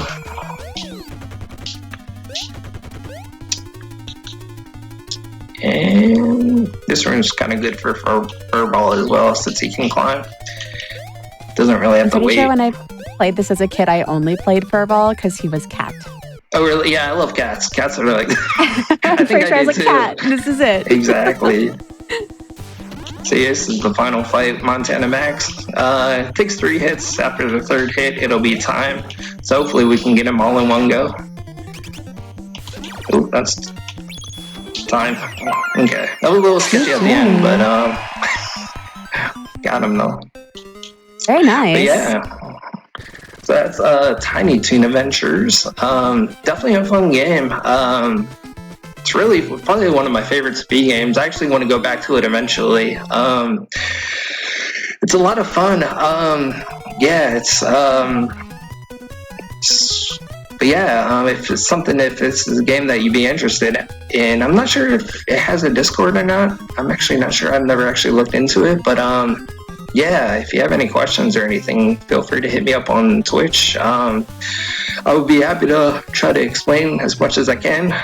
If I don't know the answer, I can definitely point you in the right direction as somebody who does know. There's a lot of good runners of this game and pretty good community. That's awesome. Yeah. I actually, I've been watching this, maybe I should pick this up and teach it a lesson because I never could as a kid. Exactly. There could be tutorials too. Like I said, I never really looked into it. I just kind of picked it up. I was watching other people learn it, so I'm like, oh, this actually looks a lot of fun. And I grew up playing it too, so it's definitely a lot of fun. That's awesome. You said people can reach out on Twitch. Is that where they can find you most of the time? Yeah.